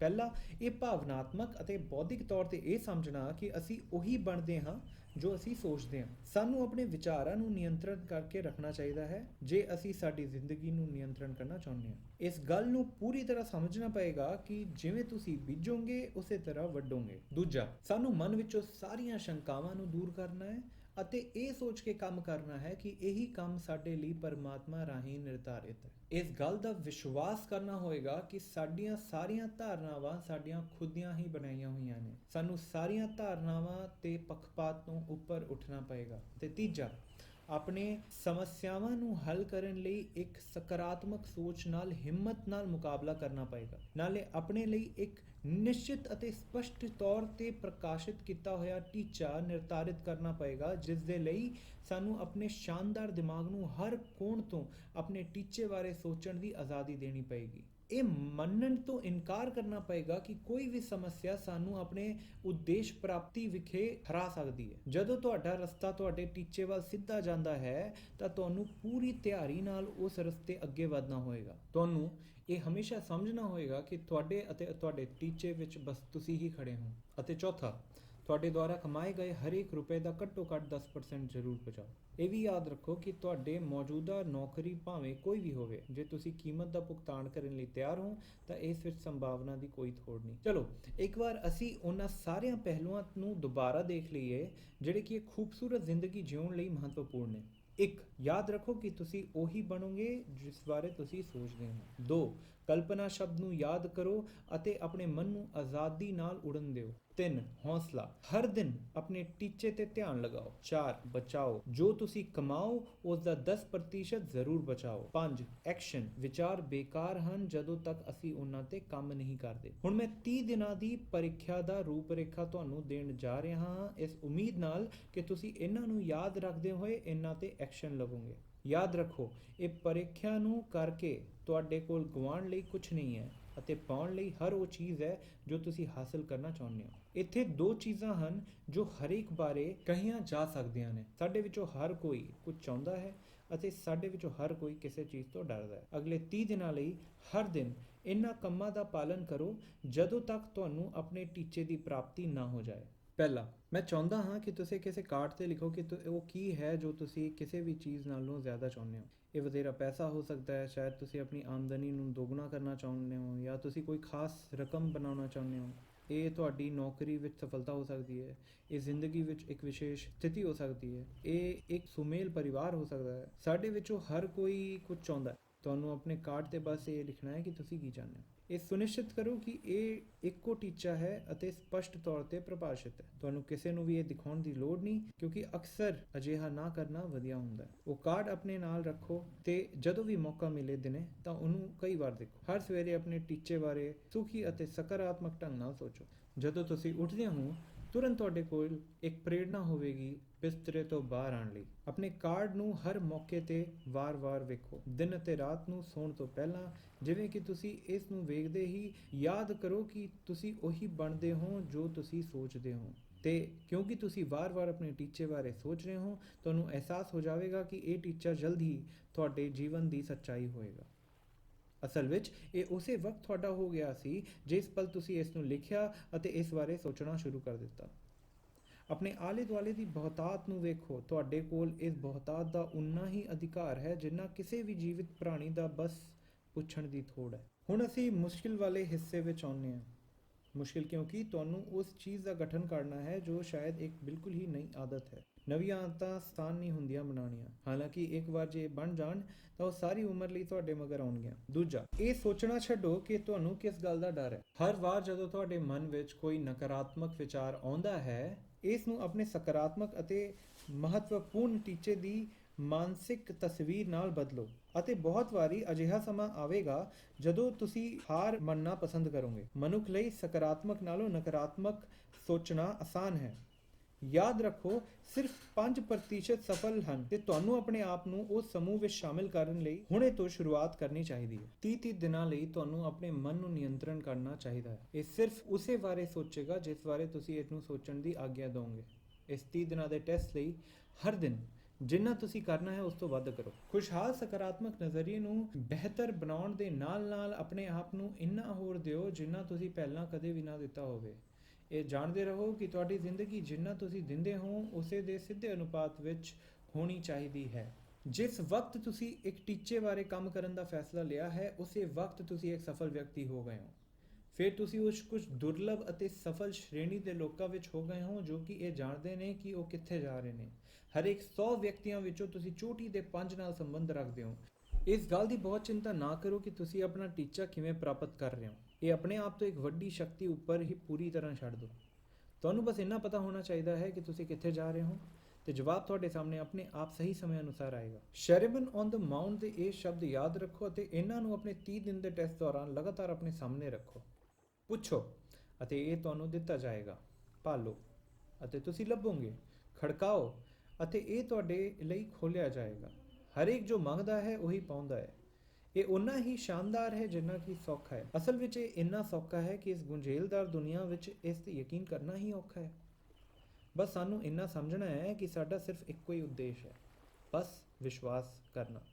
ਜੇ ਤੁਸੀਂ ਇੱਕ ਸੇਲਸਮੈਨ ਹੋ ਤਾਂ ਆਪਣੇ ਕੰਮ ਨੂੰ ਕੁਝ ਇਸ ਤਰ੍ਹਾਂ ਕਰੋ ਜਿੱਦਾਂ ਤੁਸੀਂ ਪਹਿਲਾਂ ਕਦੇ ਵੀ ਨਾ ਕੀਤਾ ਹੋਵੇ, ਪਰ ਪਰੇਸ਼ਾਨ ਹੋਣ ਦੀ ਬਜਾਏ ਸ਼ਾਂਤ ਅਤੇ ਪ੍ਰਸੰਨ ਭਾਵ ਨਾਲ। ਇਹ ਭਰੋਸਾ ਰੱਖੋ ਕਿ ਤੁਹਾਡਾ ਇਹ ਬਿਤਾਇਆ ਸਮਾਂ ਤੁਹਾਨੂੰ ਤੁਹਾਡੀ ਚਾਹਤ ਤੋਂ ਜ਼ਿਆਦਾ ਬਹੁਤਾਤ ਦੇਵੇਗਾ। ਜੇ ਤੁਸੀਂ ਘਰ ਵਿੱਚ ਹੀ ਕੰਮ ਕਰਦੇ ਹੋ ਤਾਂ ਆਪਣਾ 30 ਦਿਨ ਦਾ ਸਮਾਂ ਆਪਣੇ ਆਪ ਨੂੰ ਪੂਰੀ ਤਰ੍ਹਾਂ ਸਮਰਪਿਤ ਕਰੋ, ਬਿਨਾਂ ਬਦਲੇ ਵਿੱਚ ਕਿਸੇ ਚੀਜ਼ ਦੀ ਪ੍ਰਾਪਤੀ ਦੀ ਕਾਮਨਾ ਕਰਦੇ ਹੋਏ। ਤੁਸੀਂ ਆਪਣੇ ਜੀਵਨ ਵਿੱਚ ਜੋ ਫਰਕ ਪੈਦਾ ਹੋਏਗਾ ਉਸ ਤੋਂ ਹੈਰਾਨ ਹੋ ਜਾਓਗੇ। ਕੋਈ ਫਰਕ ਨਹੀਂ ਪੈਂਦਾ ਕਿ ਤੁਸੀਂ ਕੀ ਕੰਮ ਕਰ ਰਹੇ ਹੋ, ਬਸ ਕੁਝ ਇਸ ਤਰ੍ਹਾਂ ਕਰੋ ਜਿਵੇਂ ਤੁਸੀਂ ਇਸ ਤੋਂ ਪਹਿਲਾਂ ਉਸ ਨੂੰ ਕਦੇ ਵੀ ਨਾ ਕੀਤਾ ਹੋਵੇ। ਅਤੇ ਜੇ ਤੁਸੀਂ ਆਪਣੇ ਟੀਚੇ ਨੂੰ ਤੁਹਾਡੇ ਅੱਗੇ 30 ਦਿਨਾਂ ਤੱਕ ਹਰ ਰੋਜ਼ ਰੱਖੋਗੇ, ਤੁਸੀਂ ਇਸ ਨਵੀਂ ਜ਼ਿੰਦਗੀ ਤੋਂ ਹੈਰਾਨ ਹੋ ਜਾਓਗੇ ਜੋ ਤੁਹਾਨੂੰ ਪ੍ਰਾਪਤ ਹੋਈ ਹੈ। ਉੱਤਮ ਸੰਪਾਦਕ ਅਤੇ ਲੇਖਕਾ ਡੋਰੀਥੀਆ ਬ੍ਰਾਊਨ ਨੇ ਆਪਣੇ ਲਈ ਇਸ ਰਾਜ ਨੂੰ ਖੋਜਿਆ ਅਤੇ ਇਸ ਬਾਰੇ ਉਸ ਦੀ ਵਧੀਆ ਕਿਤਾਬ ਵੇਕ ਅਪ ਐਂਡ ਲਿਵ ਵਿੱਚ ਗੱਲ ਕੀਤੀ। ਉਸ ਦਾ ਪੂਰਾ ਫਲਸਫਾ ਇਹਨਾਂ ਸ਼ਬਦਾਂ ਵਿੱਚ ਦੱਸਿਆ ਜਾ ਸਕਦਾ ਹੈ ਕਿ ਐਸਾ ਕੰਮ ਕਰੋ ਜਿਵੇਂ ਅਸਫਲ ਹੋਣਾ ਅਸੰਭਵ ਹੋਵੇ। ਉਸ ਨੇ ਇਮਾਨਦਾਰੀ ਅਤੇ ਵਿਸ਼ਵਾਸ ਨਾਲ ਆਪਣੇ ਖੁਦ ਦੀ ਪ੍ਰੀਖਿਆ ਬਣਾਈ ਅਤੇ ਉਸ ਦਾ ਸਾਰਾ ਜੀਵਨ ਸਫਲਤਾ ਨਾਲ ਬਦਲ ਗਿਆ। ਹੁਣ ਤੁਸੀਂ ਆਪਣਾ ਪੂਰਾ ਟੈਸਟ 30 ਦਿਨਾਂ ਲਈ ਸ਼ੁਰੂ ਕਰਨ ਬਾਰੇ ਸੋਚੋ। ਨਾਲੇ ਆਪਣੀ ਪ੍ਰੀਖਿਆ ਨੂੰ ਉਦੋਂ ਤੱਕ ਸ਼ੁਰੂ ਨਾ ਕਰੋ ਜਦ ਤੱਕ ਤੁਸੀਂ ਇਸ ਨਾਲ ਜੁੜਨ ਰਹਿਣ ਦਾ ਮਨ ਨਾ ਬਣਾ ਲਓ। ਤੁਸੀਂ ਦ੍ਰਿੜ ਰਹਿ ਕੇ ਵਿਸ਼ਵਾਸ ਦਾ ਪ੍ਰਦਰਸ਼ਨ ਕਰ ਰਹੇ ਹੋ। ਦ੍ਰਿੜਤਾ ਵਿਸ਼ਵਾਸ ਦਾ ਹੀ ਰੂਪ ਹੈ। ਜੇ ਤੁਸੀਂ ਵਿਸ਼ਵਾਸ ਨਹੀਂ ਕਰ ਸਕਦੇ ਤਾਂ ਤੁਸੀਂ ਕਦੇ ਵੀ ਕਾਮਯਾਬ ਨਹੀਂ ਹੋ ਸਕਦੇ। ਜੇ ਤੁਸੀਂ ਆਪਣੇ ਪਹਿਲਾਂ 30 ਦਿਨਾਂ ਦੇ ਅੰਦਰ ਅਸਫਲ ਹੋ ਗਏ ਹੋ ਤਾਂ ਇਸ ਦਾ ਇਹ ਮਤਲਬ ਹੈ ਕਿ ਤੁਸੀਂ ਅਚਾਨਕ ਆਪਣੇ ਆਪ ਨੂੰ ਨਕਾਰਾਤਮਕ ਵਿਚਾਰਾਂ ਦੁਆਰਾ ਹਾਵੀ ਮਹਿਸੂਸ ਕਰ ਰਹੇ ਹੋ। ਤੁਹਾਨੂੰ ਦੁਬਾਰਾ ਸ਼ੁਰੂ ਕਰਨਾ ਪਏਗਾ। ਉਸ ਬਿੰਦੂ ਤੋਂ 30 ਹੋਰ ਦਿਨਾਂ ਲਈ ਚਾਲੂ ਹੋ ਜਾਓ। ਹੌਲੀ ਹੌਲੀ ਤੁਹਾਡੀ ਨਵੀਂ ਆਦਤ ਬਣ ਜਾਏਗੀ। ਜਦੋਂ ਤੱਕ ਤੁਸੀਂ ਆਪਣੇ ਆਪ ਨੂੰ ਉਹਨਾਂ ਚੁਣਨਦਿਆਂ ਲੋਕਾਂ ਵਿੱਚ ਨਾ ਲੱਭ ਲਓ ਜਿਨ੍ਹਾਂ ਲਈ ਕੁਝ ਵੀ ਅਸੰਭਵ ਨਹੀਂ। ਅਤੇ ਕਾਰਡ ਨੂੰ ਨਾ ਭੁੱਲਿਓ, ਜਦੋਂ ਤੁਸੀਂ ਇਸ ਨਵੇਂ ਢੰਗ ਨਾਲ ਜਿਉਣਾ ਸ਼ੁਰੂ ਕਰੋਗੇ ਤਾਂ ਇਹ ਬਹੁਤ ਮਹੱਤਵਪੂਰਨ ਹੈ। ਕਾਰਡ ਦੇ ਇੱਕ ਪਾਸੇ ਆਪਣਾ ਟੀਚਾ ਲਿਖੋ, ਨਾਲੇ ਦੂਜੇ ਪਾਸੇ ਇਹ ਸ਼ਬਦ ਲਿਖੋ ਜਿਹੜੇ ਕਿ ਅਸੀਂ ਸਰਮਨ ਔਨ ਦ ਮਾਊਂਟ ਤੋਂ ਚੁੱਕੇ ਨੇ। ਪੁੱਛੋ ਅਤੇ ਇਹ ਤੁਹਾਨੂੰ ਦਿੱਤਾ ਜਾਏਗਾ। ਭਾਲੋ ਅਤੇ ਤੁਸੀਂ ਲੱਭੋਗੇ। ਖੜਕਾਓ ਅਤੇ ਇਹ ਤੁਹਾਡੇ ਲਈ ਖੋਲ੍ਹਿਆ ਜਾਏਗਾ। ਜੋ ਵੀ ਮੰਗੋਗੇ ਉਹੀ ਤੁਹਾਨੂੰ ਮਿਲੇਗਾ। ਆਪਣੇ ਟੈਸਟ ਦੇ ਦੌਰਾਨ ਆਪਣੇ ਖਾਲੀ ਸਮੇਂ ਵਿੱਚ ਉਹ ਕਿਤਾਬਾਂ ਪੜ੍ਹੋ ਜਿਹੜੀ ਕਿ ਤੁਹਾਨੂੰ ਮਦਦ ਕਰਨਗੀਆਂ। ਹਰ ਰੋਜ਼ ਘੱਟੋ ਘੱਟ 15 ਮਿੰਟ ਜ਼ਰੂਰ ਪੜ੍ਹੋ। ਬਾਈਬਲ, ਡੋਰਥੀਆ ਬ੍ਰਾਊਨ ਦੀ wake up and live, think and grow rich Napoleon Hill ਦੁਆਰਾ ਜਾਂ ਕਲਾਉਡ ਬ੍ਰਿਸਟਲ ਦੁਆਰਾ ਵਿਸ਼ਵਾਸ ਦਾ ਜਾਦੂ ਵਰਗੀਆਂ ਪ੍ਰੇਰਨਾਦਾਇਕ ਕਿਤਾਬਾਂ ਆਪਣੇ ਕੋਲ ਰੱਖੋ। ਕੋਈ ਵੀ ਮਹਾਨ ਕੰਮ ਪ੍ਰੇਰਨਾ ਬਗੈਰ ਕਦੇ ਵੀ ਪੂਰਾ ਨਹੀਂ ਹੋਇਆ। ਧਿਆਨ ਰੱਖੋ ਕਿ ਤੁਸੀਂ ਪਹਿਲੇ 3 ਨਾਜ਼ੁਕ ਦਿਨਾਂ ਵਿੱਚ ਆਪਣੀ ਪ੍ਰੇਰਨਾ ਨੂੰ ਚਰਮ ਤੇ ਰੱਖਦੇ ਹੋ। ਸਭ ਤੋਂ ਉੱਪਰ ਚਿੰਤਾ ਨਾ ਕਰੋ। ਚਿੰਤਾ ਡਰ ਲਾਉਂਦੀ ਹੈ ਅਤੇ ਡਰ ਅਪੰਗ ਕਰ ਦਿੰਦਾ ਹੈ। ਸਿਰਫ ਇੱਕੋ ਚੀਜ਼ ਹੈ ਜੋ ਤੁਹਾਡੀ ਚਿੰਤਾ ਦਾ ਕਾਰਨ ਇਸ ਟੈਸਟ ਦੇ ਦੌਰਾਨ ਬਣ ਸਕਦਾ ਹੈ, ਉਹ ਇਹ ਹੈ ਕਿ ਤੁਸੀਂ ਹਰ ਇੱਕ ਚੀਜ਼ ਨੂੰ ਆਪਣੇ ਆਪ ਹੀ ਕਰਨ ਦੀ ਕੋਸ਼ਿਸ਼ ਕਰ ਰਹੇ ਹੋ। ਪਰ ਇਹ ਗੱਲ ਜਾਣੋ ਕਿ ਤੁਸੀਂ ਬਸ ਇੰਨਾ ਕਰਨਾ ਹੈ ਕਿ ਆਪਣੇ ਟੀਚੇ ਨੂੰ ਆਪਣੇ ਸਾਹਮਣੇ ਰੱਖਣਾ ਹੈ, ਬਾਕੀ ਸਭ ਆਪਣੇ ਆਪ ਹੀ ਹੋ ਜਾਏਗਾ। ਸ਼ਾਂਤ ਅਤੇ ਪ੍ਰਸੰਨ ਰਹਿਣ ਲਈ ਇਹ ਵੀ ਯਾਦ ਰੱਖੋ ਕਿ ਛੋਟੀਆਂ ਚੀਜ਼ਾਂ ਤੁਹਾਨੂੰ ਪਰੇਸ਼ਾਨ ਨਾ ਹੋਣ ਦੇਣ। ਹੁਣ ਕਿਉਂਕਿ ਇਹ ਟੈਸਟ ਕਰਨਾ ਮੁਸ਼ਕਿਲ ਹੈ, ਕੁਝ ਕਹਿਣਗੇ ਕਿ ਮੈਨੂੰ ਇਹ ਟੈਸਟ ਕਿਉਂ ਕਰਨਾ ਚਾਹੀਦਾ ਹੈ। ਆਪਣੀਆਂ ਚੋਣਾਂ ਵੇਖੋ। ਕੋਈ ਵੀ ਅਸਫਲ ਨਹੀਂ ਹੋਣਾ ਚਾਹੁੰਦਾ। ਇਸ ਲਈ ਯਾਦ ਰੱਖੋ ਕਿ ਤੁਸੀਂ ਜੋ ਬੀਜਦੇ ਹੋ ਉਹੀ ਵੰਡਦੇ ਹੋ। ਜੇ ਤੁਸੀਂ ਨਕਾਰਾਤਮਕ ਵਿਚਾਰ ਬੀਜੋਗੇ ਤਾਂ ਤੁਹਾਡੀ ਜ਼ਿੰਦਗੀ ਨਕਾਰਾਤਮਕ ਚੀਜ਼ਾਂ ਵੱਲ ਹੋਵੇਗੀ। ਜੇ ਤੁਸੀਂ ਸਕਾਰਾਤਮਕ ਵਿਚਾਰ ਬੋਵੋਗੇ ਤਾਂ ਤੁਹਾਡੀ ਜ਼ਿੰਦਗੀ ਖੁਸ਼ਹਾਲ, ਸਫਲ ਅਤੇ ਸਕਾਰਾਤਮਕ ਹੋਵੇਗੀ। ਜੋ ਕੁਝ ਤੁਸੀਂ ਅਜੇ ਸਿੱਖਿਆ ਹੈ ਤੇ ਸੁਣਿਆ ਹੈ ਉਹਨੂੰ ਤੁਸੀਂ ਹੌਲੀ ਹੌਲੀ ਭੁੱਲਦੇ ਜਾਓਗੇ। ਇਸ ਨੂੰ ਹਰ ਹਫ਼ਤੇ ਦੁਬਾਰਾ ਪੜ੍ਹੋ। ਆਡੀਓ ਡਾਊਨਲੋਡ ਕਰ ਲਓ। ਇਸ ਨਵੀਂ ਆਦਤ ਨੂੰ ਬਣਾਉਣ ਲਈ ਆਪਣੇ ਆਪ ਨੂੰ ਯਾਦ ਕਰਵਾਉਣਾ ਬਹੁਤ ਜ਼ਰੂਰੀ ਹੈ। ਆਪਣੇ ਪੂਰੇ ਪਰਿਵਾਰ ਨੂੰ ਨਿਯਮਿਤ ਅੰਤਰਾਲ ਤੇ ਇਕੱਠਾ ਕਰੋ ਅਤੇ ਸੁਣੋ ਕਿ ਇੱਥੇ ਕੀ ਕਿਹਾ ਗਿਆ ਹੈ। ਬਹੁਤੇ ਲੋਕ ਤੁਹਾਨੂੰ ਦੱਸਣਗੇ ਕਿ ਉਹ ਬਿਨਾਂ ਕਾਨੂੰਨ ਨੂੰ ਸਮਝੇ ਪੈਸਾ ਬਣਾਉਣਾ ਚਾਹੁੰਦੇ ਨੇ। ਸਿਰਫ ਉਹ ਲੋਕ ਜੋ ਟਕਸਾਲ ਵਿੱਚ ਕੰਮ ਕਰਦੇ ਹਨ ਉਹ ਪੈਸਾ ਬਣਾਉਂਦੇ ਹਨ। ਸਾਡੇ ਬਾਕੀ ਸਾਰਿਆਂ ਨੂੰ ਜ਼ਰੂਰੀ ਹੈ ਪੈਸਾ ਕਮਾਉਣਾ। ਇਹੀ ਉਹ ਚੀਜ਼ ਹੈ ਜੋ ਮੁਫਤ ਦੇ ਭਾਲ ਕਰਦੇ ਹੋਏ ਲੋਕਾਂ ਨੂੰ ਅਸਫਲ ਬਣਾਉਂਦੀ ਹੈ। ਪੈਸਾ ਕਮਾਉਣ ਦਾ ਇੱਕੋ ਢੰਗ ਹੈ, ਲੋਕਾਂ ਨੂੰ ਸੇਵਾਵਾਂ ਜਾਂ ਉਤਪਾਦ ਪ੍ਰਦਾਨ ਕਰਨਾ ਜਿਹੜੀਆਂ ਕਿ ਲੋੜੀਂਦੀਆਂ ਅਤੇ ਲਾਭਦਾਇਕ ਹਨ। ਅਸੀਂ ਪੈਸਾ ਕਿਸੇ ਵਿਅਕਤੀ ਨੂੰ ਆਪਣਾ ਸਮਾਂ ਜਾਂ ਆਪਣਾ ਉਤਪਾਦ ਜਾਂ ਆਪਣੀ ਸੇਵਾ ਦਾ ਆਦਾਨ ਪ੍ਰਦਾਨ ਕਰਕੇ ਹੀ ਕਮਾ ਸਕਦੇ ਹਾਂ। ਸਫਲਤਾ ਪੈਸਾ ਬਣਾਉਣ ਦਾ ਨਤੀਜਾ ਨਹੀਂ ਹੈ, ਪੈਸਾ ਕਮਾਉਣਾ ਸਫਲਤਾ ਦਾ ਨਤੀਜਾ ਹੈ ਅਤੇ ਸਫਲਤਾ ਦੇ ਸਿੱਧੇ ਅਨੁਪਾਤ ਵਿੱਚ ਹੈ ਸਾਡੀ ਸੇਵਾ। ਬਥੇਰੇ ਲੋਕਾਂ ਲਈ ਇਹ ਕਾਨੂੰਨ ਪਿਛਲੇ ਪਾਸੋਂ ਚੱਲਦਾ ਹੈ। ਉਹਨਾਂ ਦਾ ਮੰਨਣਾ ਹੈ ਕਿ ਜੇ ਤੁਸੀਂ ਬਹੁਤ ਸਾਰਾ ਪੈਸਾ ਕਮਾ ਲੈਂਦੇ ਹੋ ਤਾਂ ਤੁਸੀਂ ਸਫਲ ਹੋ। ਸੱਚਾਈ ਇਹ ਹੈ ਕਿ ਜੇ ਤੁਸੀਂ ਸਫਲ ਹੋ ਉਸ ਤੋਂ ਬਾਅਦ ਹੀ ਤੁਸੀਂ ਜ਼ਿਆਦਾ ਪੈਸੇ ਕਮਾ ਸਕਦੇ ਹੋ। ਇਹ ਉਸ ਆਦਮੀ ਦੀ ਤਰ੍ਹਾਂ ਹੈ ਜੋ ਕਿ ਚੁੱਲ੍ਹੇ ਦੇ ਸਾਹਮਣੇ ਖੜਾ ਹੋ ਕੇ ਕਹਿੰਦਾ ਹੈ ਕਿ ਮੈਨੂੰ ਗਰਮੀ ਪਹਿਲਾਂ ਦਿਓ ਤੇ ਫਿਰ ਮੈਂ ਲੱਕੜ ਸ਼ਾਮਲ ਕਰਾਂਗਾ। ਤੁਸੀਂ ਕਿੰਨੇ ਆਦਮੀ ਅਤੇ ਔਰਤਾਂ ਨੂੰ ਜਾਣਦੇ ਹੋ ਜੋ ਕਿ ਤੁਹਾਨੂੰ ਲੱਗਦਾ ਹੈ ਕਿ ਅਜਿਹਾ ਵਰਤਾਵ ਰੱਖਦੇ ਹੋਣ? ਲੱਖਾਂ ਲੋਕਾਂ ਦਾ ਇਹੀ ਰਵੱਈਆ ਹੈ। ਸਾਨੂੰ ਗਰਮੀ ਦੀ ਉਮੀਦ ਕਰਨ ਤੋਂ ਪਹਿਲਾਂ ਹੀ ਤੇਲ ਪਾਉਣਾ ਪਵੇਗਾ। ਇਸੇ ਤਰ੍ਹਾਂ ਸਾਨੂੰ ਆਪਣੀ ਸੇਵਾ ਦੇਣੀ ਪਏਗੀ ਪੈਸੇ ਦੀ ਉਮੀਦ ਕਰੇ ਬਿਨਾਂ। ਪੈਸੇ ਦੀ ਚਿੰਤਾ ਨਾ ਕਰੋ, ਸੇਵਾ ਯੋਗ ਬਣਾਓ, ਕੰਮ ਕਰੋ, ਸੁਪਨਾ ਬਣਾਓ। ਇਹ ਕਰੋ ਅਤੇ ਤੁਹਾਨੂੰ ਪਤਾ ਲੱਗੇਗਾ ਕਿ ਤੁਹਾਡੇ ਕੋਲ ਖੁਸ਼ਹਾਲੀ ਅਤੇ ਭਰਪੂਰਤਾ ਦੀ ਕੋਈ ਕਮੀ ਹੀ ਨਹੀਂ। ਜਿਹੜਾ ਵੀ ਵਿਅਕਤੀ ਆਪਣੇ ਆਪ ਨੂੰ ਬਦਲਣਾ ਚਾਹੁੰਦਾ ਹੈ ਉਸ ਨੂੰ ਖੁਸ਼ਹਾਲੀ ਵਿੱਚ ਯੋਗਦਾਨ ਪਾਉਣਾ ਪਏਗਾ। ਕਈ ਵਾਰ ਵਾਪਸੀ ਉਹਨਾਂ ਤੋਂ ਨਹੀਂ ਹੁੰਦੀ ਜਿਨ੍ਹਾਂ ਤੋਂ ਸਾਨੂੰ ਉਮੀਦ ਹੁੰਦੀ ਹੈ, ਪਰ ਵਾਪਸੀ ਹੁੰਦੀ ਜ਼ਰੂਰ ਹੈ ਕਿਉਂਕਿ ਇਹ ਕਾਨੂੰਨ ਹੈ। ਹਰ ਕਿਰਿਆ ਲਈ ਇੱਕ ਬਰਾਬਰ ਅਤੇ ਉਲਟ ਪ੍ਰਤੀਕਿਰਿਆ ਹੁੰਦੀ ਹੈ। ਜਿਵੇਂ ਕਿ ਤੁਸੀਂ ਰੋਜ਼ਾਨਾ ਆਪਣੇ 30 ਦਿਨਾਂ ਦੇ ਟੈਸਟ ਦੀ ਮਿਆਦ ਦੇ ਦੌਰਾਨ ਵੇਖੋਗੇ ਕਿ ਤੁਹਾਡੀ ਸਫਲਤਾ ਹਮੇਸ਼ਾ ਤੁਹਾਡੇ ਦੁਆਰਾ ਪੇਸ਼ ਕੀਤੇ ਜਾਂਦੀ ਸੇਵਾ ਦੀ ਗੁਣਵੱਤਾ ਅਤੇ ਮਾਤਰਾ ਦੁਆਰਾ ਹੀ ਮਾਪੀ ਜਾਏਗੀ ਅਤੇ ਪੈਸਾ ਇਸ ਸੇਵਾ ਨੂੰ ਮਾਪਣ ਲਈ ਵਰਤਿਆ ਜਾਏਗਾ। ਕੋਈ ਵੀ ਵਿਅਕਤੀ ਆਪਣੇ ਆਪ ਨੂੰ ਅਮੀਰ ਉਦੋਂ ਤੱਕ ਨਹੀਂ ਬਣਾ ਸਕਦਾ ਜਦ ਤੱਕ ਕਿ ਉਹ ਪਹਿਲਾਂ ਦੂਜਿਆਂ ਨੂੰ ਅਮੀਰ ਨਾ ਕਰ ਦੇ। ਇਹ ਕਾਨੂੰਨ ਦੇ ਅਨੁਸਾਰ ਨਹੀਂ ਹੈ। ਤੁਸੀਂ ਕਿਸੇ ਵੀ ਗਲੀ ਵਿੱਚ ਆਪਣੀ ਕਾਰ ਤੋਂ ਉਸ ਸੇਵਾ ਦਾ ਅੰਦਾਜ਼ਾ ਲਗਾ ਸਕਦੇ ਹੋ ਜੋ ਸੜਕ ਤੇ ਰਹਿਣ ਵਾਲੇ ਲੋਕਾਂ ਦੁਆਰਾ ਪੇਸ਼ਕਾਰੀ ਕੀਤੀ ਜਾ ਰਹੀ ਹੈ। ਕੀ ਤੁਸੀਂ ਪਹਿਲਾਂ ਕਦੇ ਇਸ ਬਾਰੇ ਇਦਾਂ ਸੋਚਿਆ? ਇਹ ਦਿਲਚਸਪ ਹੈ। ਕੁਝ ਲੋਕ ਜਿਵੇਂ ਮੰਤਰੀ, ਪੁਜਾਰੀ ਅਤੇ ਸ਼ਰਧਾਲੂ ਲੋਕ ਆਪਣੀ ਸੇਵਾ ਦੀ ਕੀਮਤ ਆਤਮਕ ਤੌਰ ਤੇ ਮਾਪਦੇ ਹਨ, ਪਰ ਇਹ ਕੀਮਤ ਵੀ ਉਹਨਾਂ ਦੀ ਸੇਵਾ ਦੇ ਬਰਾਬਰ ਹੀ ਹੁੰਦੀ ਹੈ। ਇੱਕ ਵਾਰ ਜਦੋਂ ਇਸ ਕਾਨੂੰਨ ਨੂੰ ਸਮਝ ਲਿਆ ਜਾਏ ਤਾਂ ਕੋਈ ਵੀ ਸੋਚ ਵਾਲਾ ਵਿਅਕਤੀ ਆਪਣੀ ਕਿਸਮਤ ਦੱਸ ਸਕਦਾ ਹੈ। ਜੇ ਉਹ ਹੋਰ ਚਾਹੁੰਦਾ ਹੈ ਲਾਜ਼ਮੀ ਤੌਰ ਤੇ ਉਹਨੂੰ ਆਪਣੀ ਵਧੇਰੀ ਸੇਵਾ ਦੇਣੀ ਪਏਗੀ। ਜੇ ਉਹ ਘੱਟ ਚਾਹੁੰਦਾ ਹੈ ਉਹਨੂੰ ਸਿਰਫ ਆਪਣੀ ਸੇਵਾ ਘਟਾਉਣੀ ਪਏਗੀ।